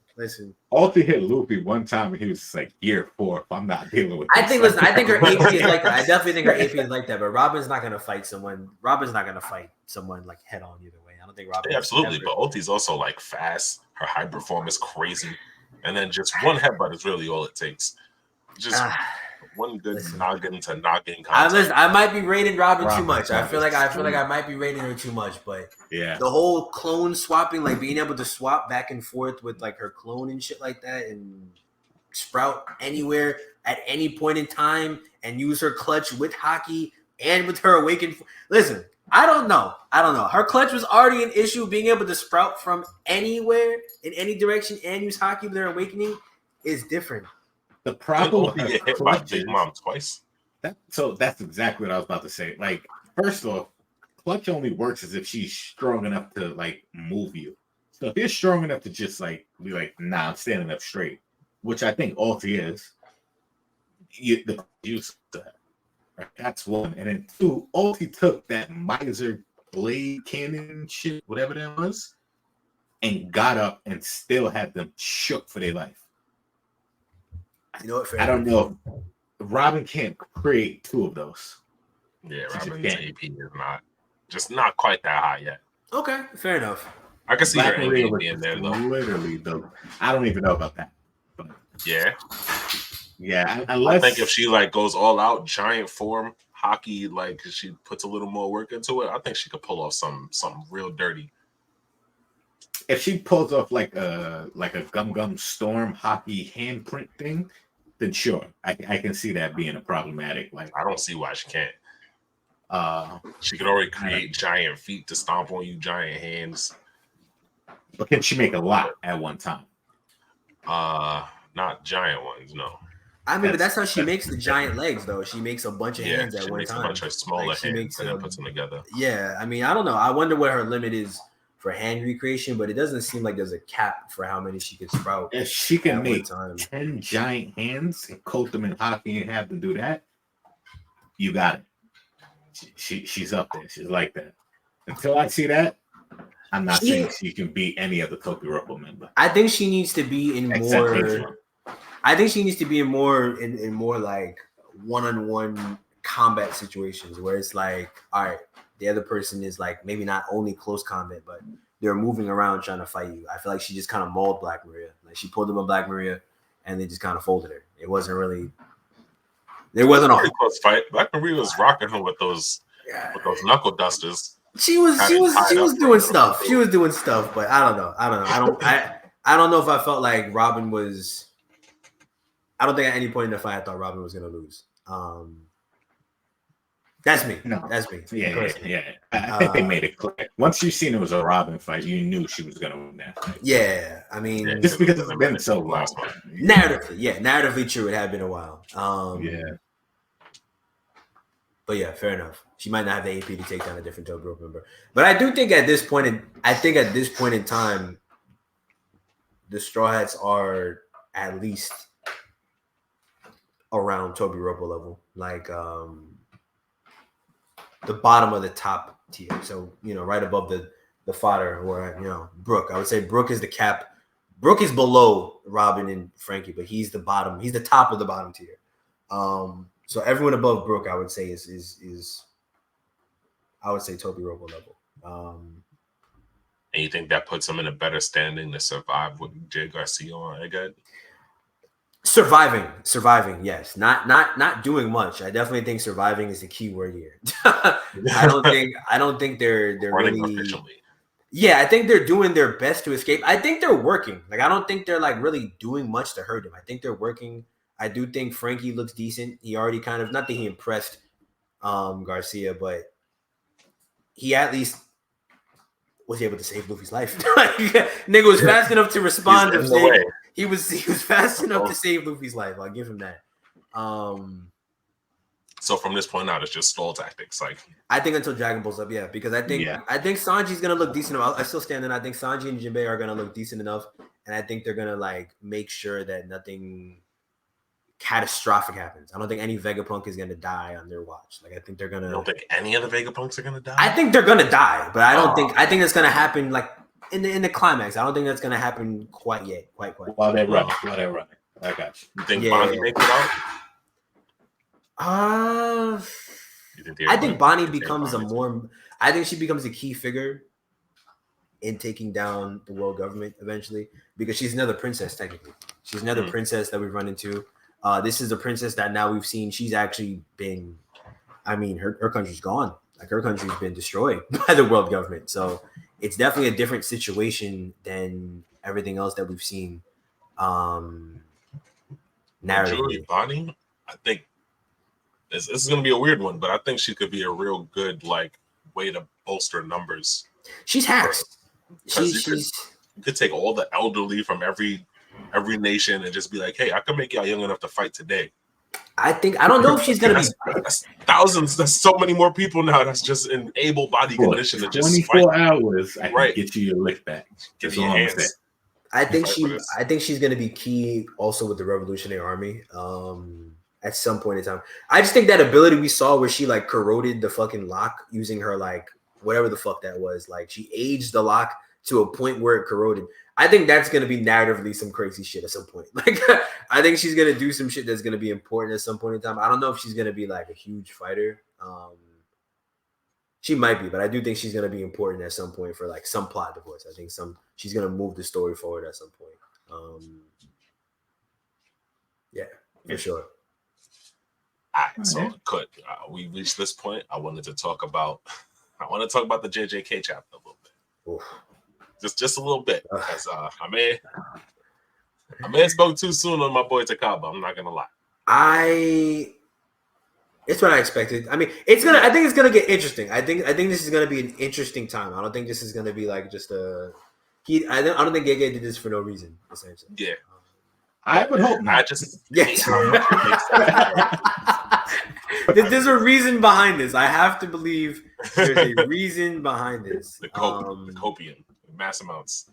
I think something good's gonna happen from this. I was gonna say, I hate how much it makes sense narratively with Kenjaku's character that he did this. Like, he just immediately figured out what kind of hacks this man was working with. He's seen everything. I mean, it's crazy because, I mean, I know we had said we thought Sukuna's curse ability might be to like decipher and separate, people's cursed energy and figure out how to use it and shit like that. But it seems like niggas that's just been around just be knowing shit. Like, it seems like some niggas that just like they've been around, they've seen it all, like they know what's happening, I guess, at least in some senses. He might not have dealt with it directly, but he understands the nature of what it is. But to do it that fast, That's what's so. I mean, that's unnerving.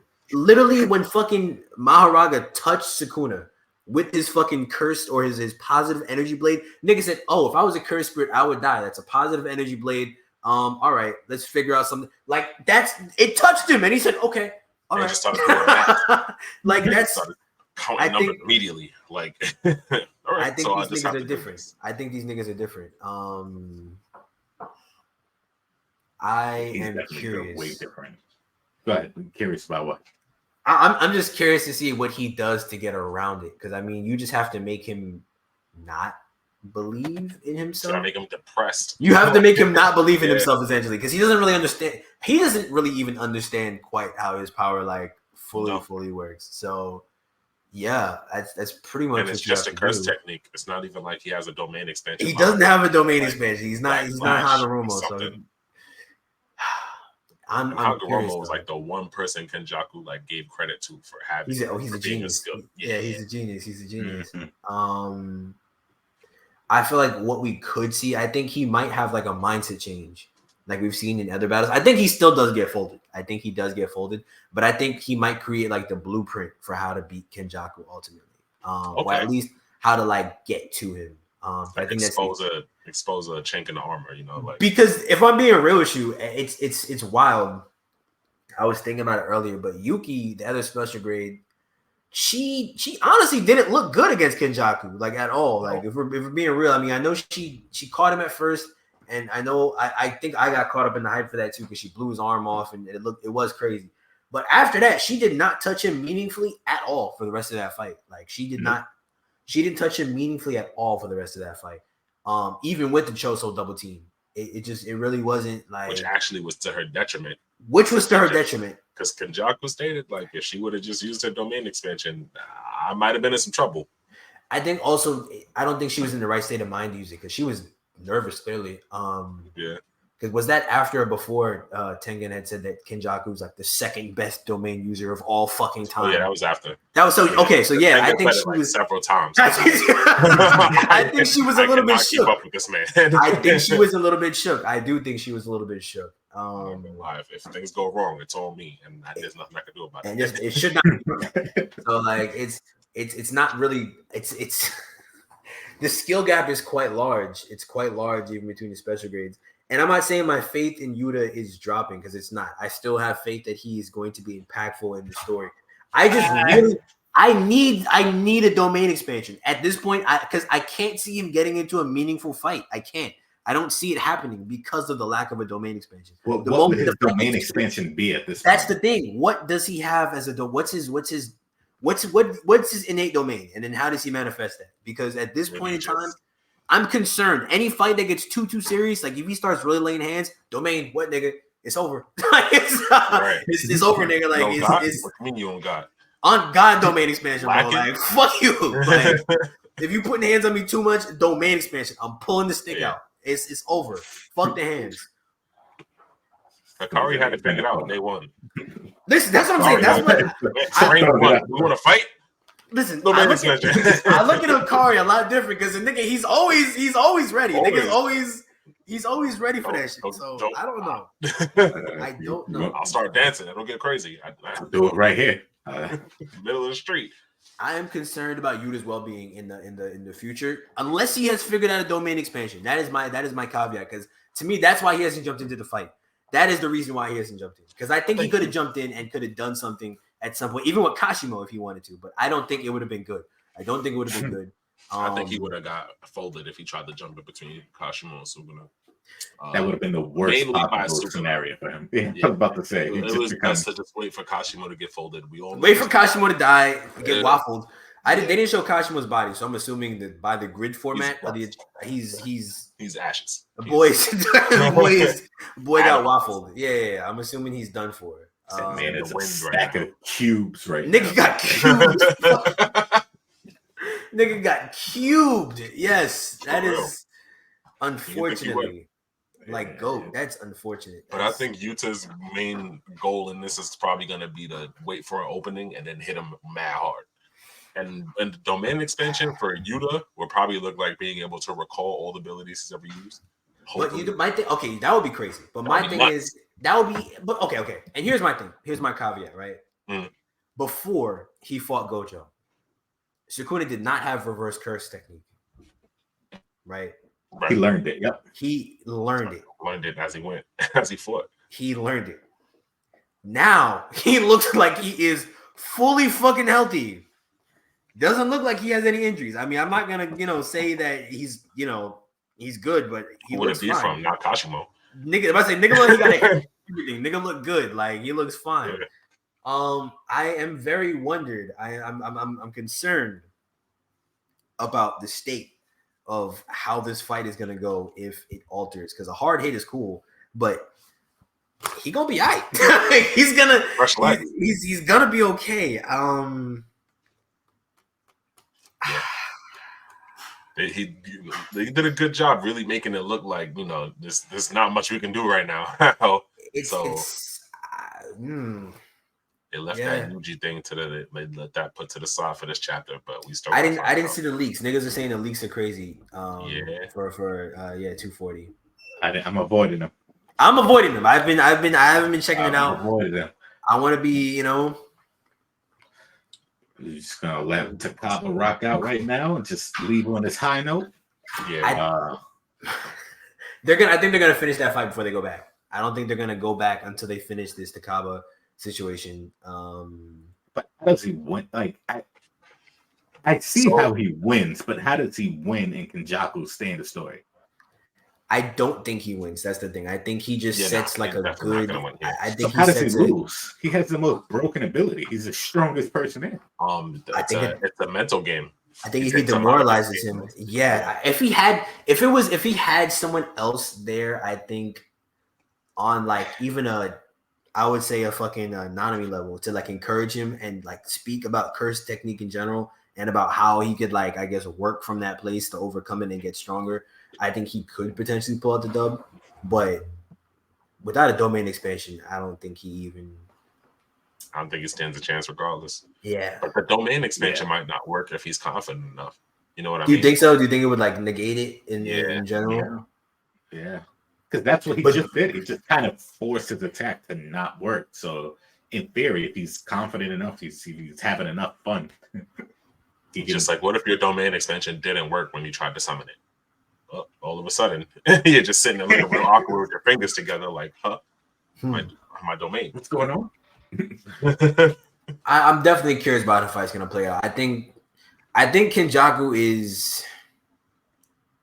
The problem is because we never saw him in Gojo fight. There's not really. We know he didn't want to fight Gojo. I don't think he would have been able to do anything against him. Very adamant that he would not stand a chance against Gojo. He wouldn't look good against him. I think he'd show some stuff, but ultimately, I think he's below Gojo. But now that there's no clear who is the next person in that realm who could really do something, it seems like there's quite a large gap in power between everybody else. I don't really know how else to phrase it, but everyone else looks much weaker than I guess the 1,000-year-old sorcerers. They look like they're on a different plateau than everyone else, honestly. Old heads was cooking back in the day. They were it's different. Them niggas is recognizing curse technique on the spot is insane. It's crazy. Yeah, that is nuts. It's crazy. They was built way different back in the day. That's two different niggas who recognize shit on the spot. Yeah. Just able to analyze it like that. That's the difference, I guess, between because when Gojo was born, it was relatively peaceful. Y'all were just hunting curse spirits. There wasn't no curse user versus curse user battles like that. And then you're bringing people who were fighting in wars against other curse users constantly. Because Gojo changed the landscape. Niggas had to go to sleep when Gojo was born. Niggas had to go to sleep when he was born. Airplane mode real fast. It shook up real quick. I mean, it's low-key. I don't want to say it's his fault. His appearance kind of made this shit play out, but I don't think a Mahito or a fucking even a Jogo would have really existed if Gojo hadn't been as strong as he was. Because those are curse techniques that were easily able to take out first grade sorcerers. Jogo's wiping out all the first grade sorcerers. He's wiping out all the first grade sorcerers. It's just easily. He kept bumping into just people way stronger than him constantly. Unfortunately, but he's wiping out all the first grade sorcerers easily. Mahito too. Mahito's taking out all the first grade sorcerers. I would say, yeah. I would say he's taking them all out pretty comfortably, honestly. Yeah, but there's still a massive gap between everyone else and then the fucking 1,000-year sorcerers. I am curious how it's going to play out, honestly. Yeah. I just wasn't expecting my boy Takaba to get thrown out the ring like that. I mean, look at who he's fighting, though. This nigga, Kenjaku, I feel like we kind of sleep on him a little bit just because he's not Sukuna and he's not Gojo. He usually avoids fights. Also. He usually avoids fights, but when he does show out, I mean, he made Yuki look bad. Like, he made her look like, not average, but I would say she was not able to display, like, how good she actually was as a fighter in that fight, like, at all. Yeah. I didn't feel like her arsenal was, like, at all displayed, like. Yeah. She tried. She tried. Like, she used. It's not even like she didn't use her moves. They just like didn't seem all that effective. They weren't working. Like, they just weren't working. Yeah. Ultimately, besides the mass punch, which is insane. That is a crazy punch. Crazy ability in general. But anyone else would have been atomized immediately. No, that's killing. Like, I mean, that's. I can't think of very many people who would take that punch. I can't think of very many people. Gojo, obviously. Even Gojo might even struggle a bit with that. I think his Infinity would be all right. I think his Infinity would. But you have an infinite like mass punch, like. I think she'd have to do the black hole to get to past the Infinity. I think she'd have to use her final move to get past the Infinity. To quite hurt him. I think Toji. I don't think he's eating it. Scale's a little different. I don't think he's eating it. I think he's getting hurt. I don't think it's blowing off his arm, but I think I think it definitely breaks his arm. Probably does very bad damage. Can't use it for the rest of the fight type of damage. And that's if he can keep up with how fast he is. Yeah. How fast? I mean, that's my question too. Like, how fast is she able to like move in her actual combat state? Like, how quick is Yuki? Because it's hard to scale in a fight like that. It was too fast for Kenjaku to dodge. That's what I'm saying. It's because he stated that he shouldn't be getting hit with this stuff directly. And she still landed blows. But at the same time, Toji was faster than Gojo could keep up with the 6 eyes. Yeah. Granted, no cursed energy definitely helps with that, but still being able fast enough to keep up or to outspeed the 6 eyes in generals is it's a hell of a that's feat. A feat. Yeah, it's a feat. It's definitely a feat. It's definitely a feat. It's definitely a crazy feat. And then if you're caught up in the anime, he's just straight up back now. I mean, I think Toji's best feat, besides obviously beating a Teen Gojo before he had Red, nigga clapped up Dagon in his domain. He broke in, clapped him up, fucking insane. Like, actually beat the dog shit out of him.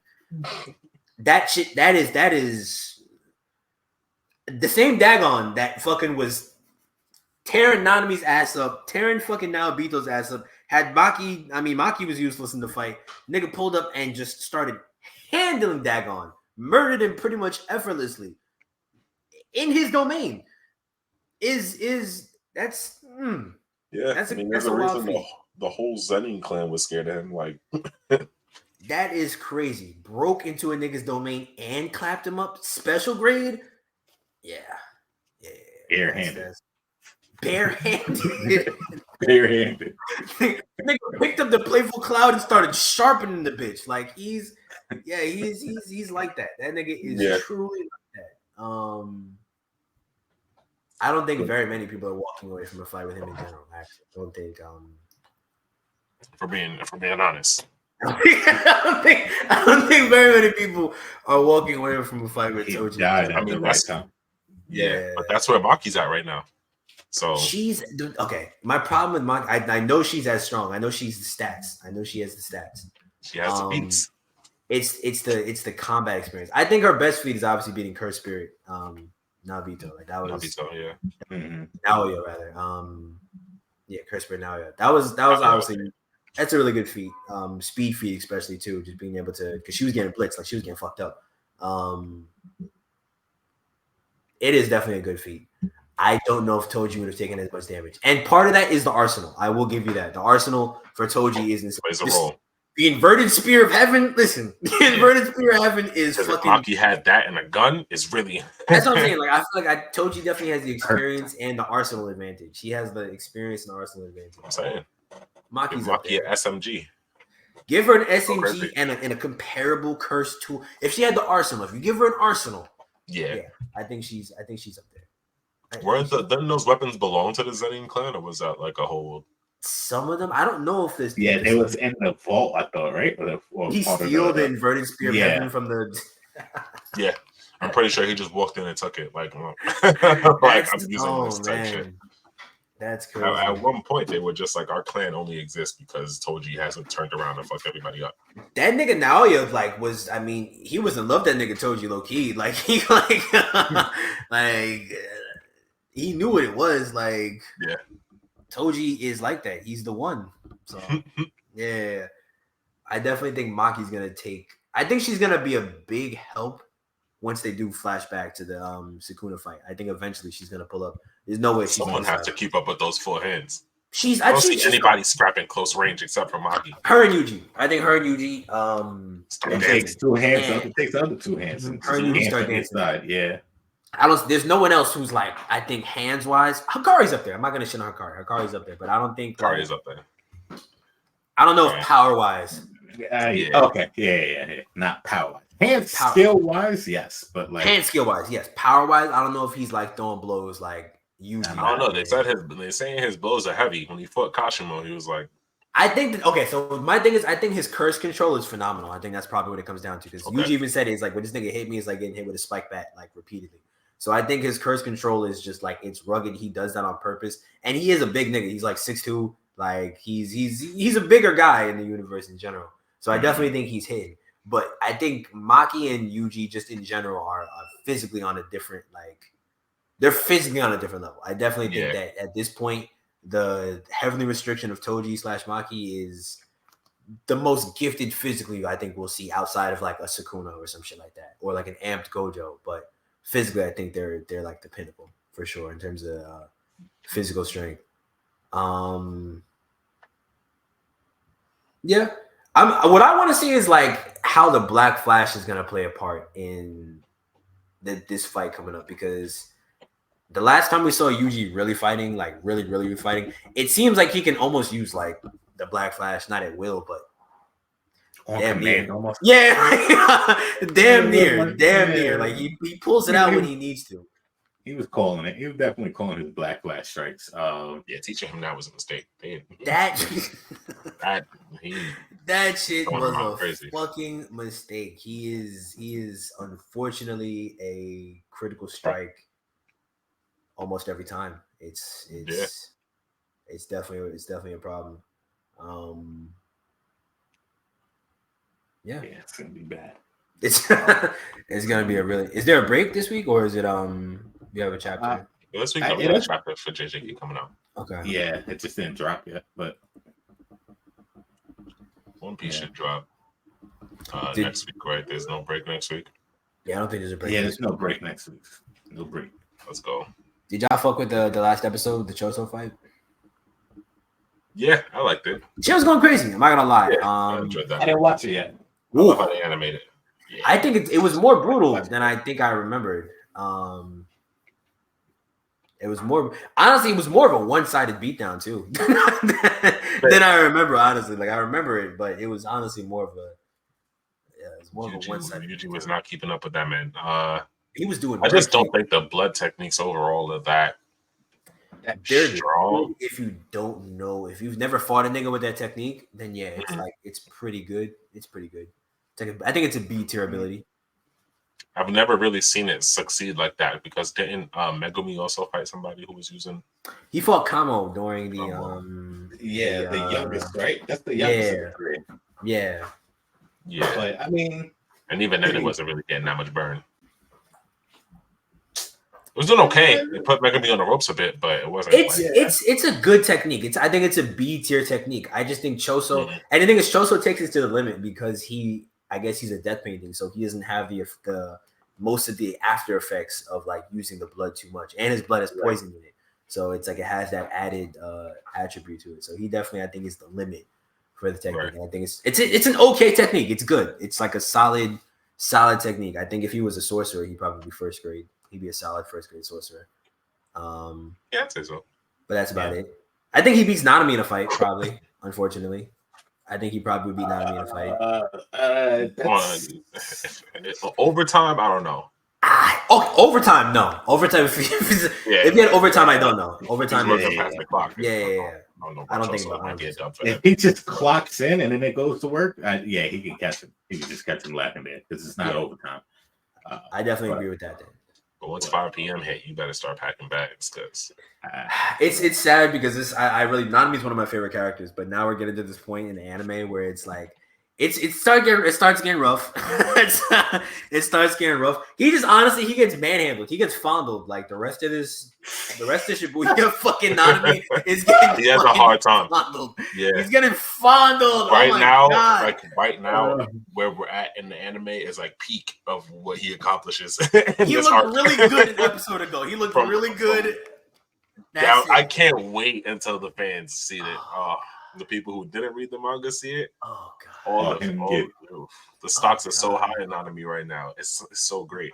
And he's good. He's good. It's just that he got outclassed. That's what happens when you think you're him and you really run into him. And he didn't even think he was him. That's what I'm saying. Like, he knew he wasn't him. He just ran into him and he was just like, it's unfortunate.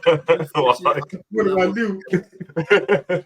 I think part of the problem with Nanami is that he, at the beginning, we kind of see him admit it. Like when he first meet Yuji, he's like, well, I could never achieve a domain. Just him saying that let me know that, like, okay, so this nigga doesn't even think he could get to the highest level of sorcery. His domain would go crazy, by the way. If he had a domain, it would go nuts. Absolutely. It would go crazy. But ratio, the whole everywhere in the domain is a critical hit, nigga. Everywhere is a critical hit. Anyway. Him just admitting that he could never achieve it, like he's like, oh man, like I'm nice, but I'm not like fucking. I'm not nice like that. I could never achieve that shit. I'm like, bro, you lost. Like it's. Didn't he have the record for Black Flashes too? Right? He does. That's what I'm saying. Like I feel like he had the potential to be a top tier sorcerer for real. Nigga had the record for 4 Black Flashes in a row. That's okay. I think that's a feat. And then what really kind of capped me, like when I realized he really like. Not that he was weak, but just that there's levels to this shit, was when he was in Dagon's domain. Fucking Dagon said in the manga, if I'm not misquoting, he said, I only need to direct 30% of my domain's attack on him and 70% of it on Naobito. So he only saw fucking Nanami as worth 30% of the domain's attack. And Naobito, I mean, that says a lot in terms of how much I value as a strength. 70 versus 30 is correct. That's a crazy ratio is all I can say. He wasn't incorrect, though. He wasn't wrong. It worked. It was not miscalculated at all. He was right. He was dead ass right. If Toji didn't come, it was going to be bad. It was going to be bad. Correct. It was going to be bad. Yeah, so I'm not looking forward to it. It's going to be worse than ever, actually. It's going to be worse than ever. Oh, let me catch up then before. Great. Yeah, definitely catch up. Listen, the Choso fight, I think that might be fight of. I don't want to say fight of the year, but it's it's top 3. It's top 3 fights of the year. I think I've seen animated at least. Yeah, top 3 animated fights I've seen of the year. Choreography is going stupid. They went absolutely insane. Art direction insane. That was a 10 out of 10 episode. No complaints. There's barely any dialogue. There's barely any dialogue, honestly. Straight work. Straight work. Hands the whole time. Yeah. I gotta say, Mekamaru useless. I mean, useless. He came up with a good idea, but it really didn't amount to anything. I think that came down to Yuji. If he didn't get caught, and like it's chance, it just happens to be a battle. If he didn't get caught with that initial piercing blood, I think it would have been a different fight because then he wouldn't have had to rely on the gamble left hook to the body to try and lure him out and try and get a liver shot. But shit happens. Shit happens. Like, what are you gonna do? Shit happens. Chosu had hands. He didn't. The thing is, I don't think Chosu knew Yuji had hands. The fucking Choso said he touched me 3 times and I might die. So nigga said I'm on the verge. Like I can't keep getting hit like this at all. Make it. I mean, I know you saw the episode, Jared. Did you? I mean, this is me personally. I never really liked the whole Choso Yuji. Not that I didn't like the Choso Yuji brothers situation, but the I guess in the midst of the battle or like post battle, nigga, he just has a breakdown. I mean, how do you feel about that? How do you feel about that like being animated? Because I thought it would make it clearer to me, like what the fuck happened. What happened, but it didn't. It really didn't. It didn't. It really didn't. It's still because it still leads into what they show later in the manga that his powers just have something to do with the soul. Yeah, but it's just not enough to like. It's not enough to really explain anything. Like even now, I still don't feel like I have all the answers. We need more build up, I guess. Because but I'm not trying to do this like whole work around friendship, thing. That's what I'm saying. Because it kind of happened with Toto too, and I know like people were like, "Oh, they think it's different." But him and Toto fought off screen. They fought off screen, and then I'm talking about when Yuji and fucking and Toto fought. Yeah, when Yuji and Toto fought. Then he had the fucking moment where he just like they had the best friend moment. Nigga had like all types of memories that never fucking happened, mind you. Like I don't know if that's gonna be a continued theme, but like you said, that does play into his ability. But if it does end up being if it ends up being Yuji's ability, if him and Sukuna become friends, I'm gonna stop putting the anime down. I don't think it's gonna be a Talk No Jutsu. I don't think it's gonna be a Naruto situation. I'm not trying to see that. It seems like Sukuna's not a bad guy, ironically. Like every time he kills somebody and guides them into the afterlife, he's like, listen, this is why I had to kill you. This is why I'm strong, type shit. Like, this is my love, nigga. Killing These me. are the answers. He's like, word to know. He's like, this is me, bro. Like, accept it or whatever. Like, he's giving niggas pep talks in the fucking afterlife. So I don't know. Nigga's not actually bad. I'm curious to see how Yuji can interact with him, honestly. At least in that aspect, because I'm curious if that's Yuji's ability or at least part of it. I want to see. I'm curious. I would just want to. I want it to be explained how it works. How is he making people his best friend? How is he imbuing his like these memories or like whatever the hell onto these people through his acts? I wonder if it's like an empathy swap type shit where it's like. He watched Naruto too much and embedded that into his personality. Talked in the friendship. Right, nigga figured it out through fucking the power of friend. I'm not gonna say it's my least favorite part about Naruto, but it's gotta be. It's the worst part about Naruto. I didn't hate the whole Jiraiya book fruition shit where Naruto was the chosen one. I don't hate that. I don't. I think it's interesting, but the whole we could sort this out through talking shit is like, man. Put him up. Like, come on. What are we talking about here? The worst part of Naruto. Every single person gets... It's the same reason I don't like Demon Slayer. Everyone gets redeemed. But at least in Demon Slayer, they die. There's some clarity to it. Like, at least they're gone. Yeah. So what, did you hate the Obito ass pull at the end? Not ass pull. Did you hate Obito flipping? You hate the Obito flip? I think I've said this before. I hate everything. Every single thing. From the moment Jiraiya died. It's a shame because I feel like there were some moments that they had. Like I liked the whole Kakashi and Obito fighting inside of the Kamui. That was dope. That was well choreographed. It was great. But that was the point, right? He should have died at the end of it. That shit was symbolic. Nigga was like, I have no heart. I'm like, you know what? All right, nigga. Take your award. Cool. Oscar. Right.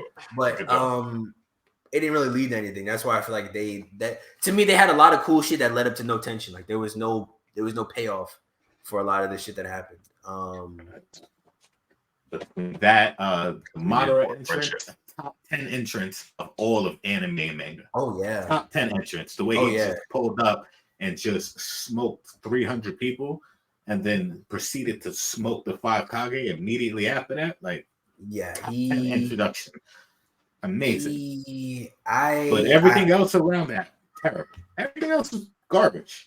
The ending, Neji's death, just to get smoked by Kaguya. Neji just didn't have to die. Neji just didn't have to die, honestly. It just Naruto Neji. changing from, I think my biggest issue is Naruto changed from a story about somebody who was born with no innate talent and just saying hard work will get you through it to just turn out that you were born with innate talent and that that's you part were of my a child of fate and you were destined to do this no matter what.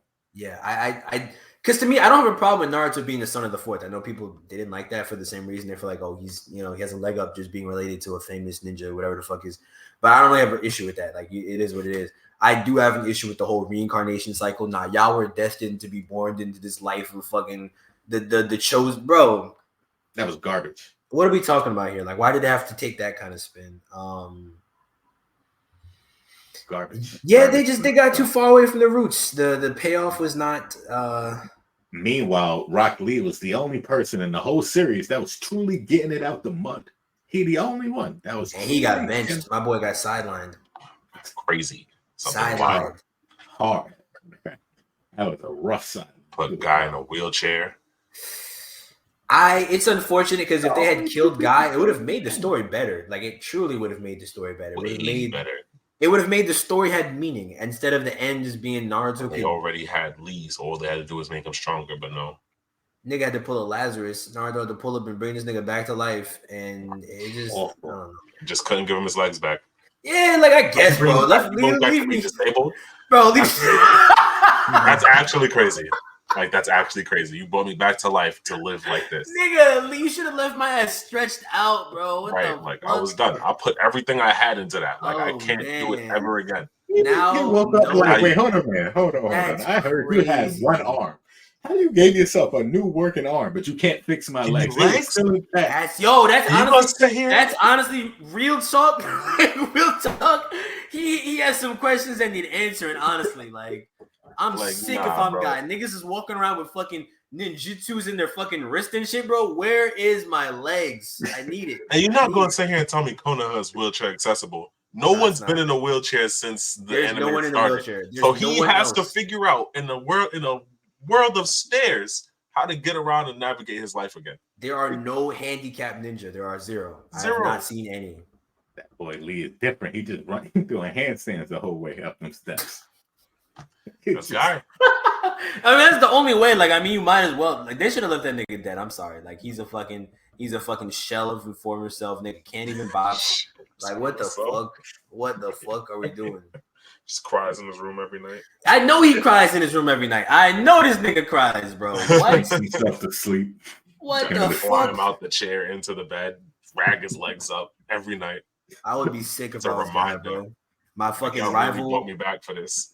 Fucking Kakashi. My rival's the Hokage. I'm over here fucking niggas don't even remember my fucking name and shit, bro. They don't even know what I was doing on the battlefield, bro.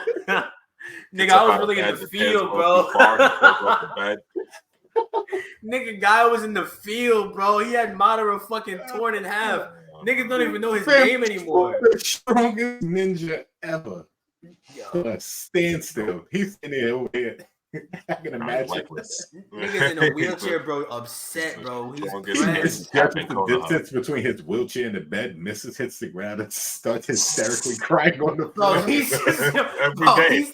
He's upset, morning. Bro. I can't imagine. I cannot imagine. Activated the fucking 8 gates for this bullshit, bro. Like, that's crazy. That's wild. Yeah, I don't even know the work I put in. And don't even, honestly, real shit, that's crazy. You got to train mad hard to open the 8 gates just to do it, and then a nigga leave you with no legs, bro. That's really crazy. Bro. You don't even get the thing. And to get to the Hokage's office, you got to go upstairs. I feel like Naruto knows that. He's like, he can't come talk to me. Purposeful. What is he gonna do?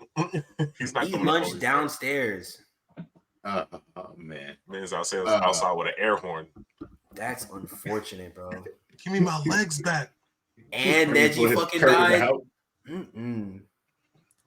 That was unfortunate. Yeah, big ass.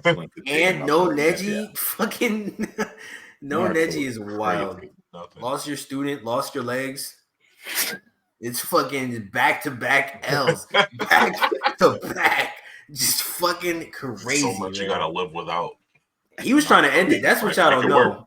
He was trying to end it. He was trying to end it versus Madara, bro. There wasn't even like why'd you bring me back? He was sick. He was mad, bro. He was like, nigga shook out of it, pissed. Like, oh nah. I should be dead. I can't feel my legs. You didn't hear 8 gates, bro? 8 gates? You didn't hear me? You didn't hear the 8 gates? You didn't hear Gate of Death? Like, hello? That's the whole point of me doing this. Shitting me? Oh, nah. I'm mad, bro. You're defeating the purpose. Didn't I sign a do not resuscitate? Like, that was the whole point of this bitch, bro. Can't use it after that? That's crazy. Ninja Court immediately. Nigga put undo on that bitch. That's really crazy. Like it says right here in the ninjutsu, when I use this, I die. That's like right here. Nigga could not fulfill the jutsu. I wonder if there's like a payoff. Like if you don't die, that's the payoff. No legs. Like if you don't die, now if you come back, you're just not gonna be able to walk no more. Right? Like, Niggas thought Naruto got there too late. Like, nah, that was gonna happen regardless. Like he just wasn't gonna have legs. If you survive the 8 gates, shame on your family. To be fair, I'm surprised it's not a vegetable. I mean, that should have been if Naruto didn't come. That's what it was. He was gonna just be a cucumber for life. Because like, he broke a bone with every attack on Madara. Every time he punched it, it was just an X-ray of his femur. He was wanting to end it all right there. Naruto just would not let him. He said, "Nuh-uh." He said. He is now the dude from SpongeBob that woke up every day and broke his arms. Got glass bones. Yo, they were in, bro. His bones were in like it was like puzzle pieces put together. Like they were just shattered everywhere, broken. Brought him back for agony. That's really crazy, bro. Brought him back to being fucking. Tsunade wasn't even awake yet. Bro is just suffering. Oh my god, he's just suffering for hours. He just breathing and it hurts his leg. That's crazy, man. That's just like ain't no pain medication or pain puppet. Nothing. He's just sitting here just dealing with it every day. He just takes one deep breath and his fucking leg starts throbbing. Like he's just nothing. Like nothing works. Nothing helps. But it'll never move. Only hurt. Only pain. Medicine makes it hurt worse. I'm putting it into this. You can't tiptoe. No. Nothing. No, but after he uses it and he survives, he can't die. So now he's immortal. That's his punishment. Like now he can't die after he uses it. As a paraplegic? Immortal handicap. Immortal. He's an immortal paraplegic. He is an immortal paraplegic. Endless disability. Just forever. He's just forever in a wheelchair. This has been the Urban Anime Podcast. I'm going to stop us before we go any further down this rabbit hole and save us from ourselves. If you have any issues with anything that was just said, capable, go to bed. Oh, God. There's nothing that can be done about it. The rest of your life is handstands for real. I said okay. All right. Thank you for sitting with us. We'll catch you out next week. Man, Joe Swanson. Oh.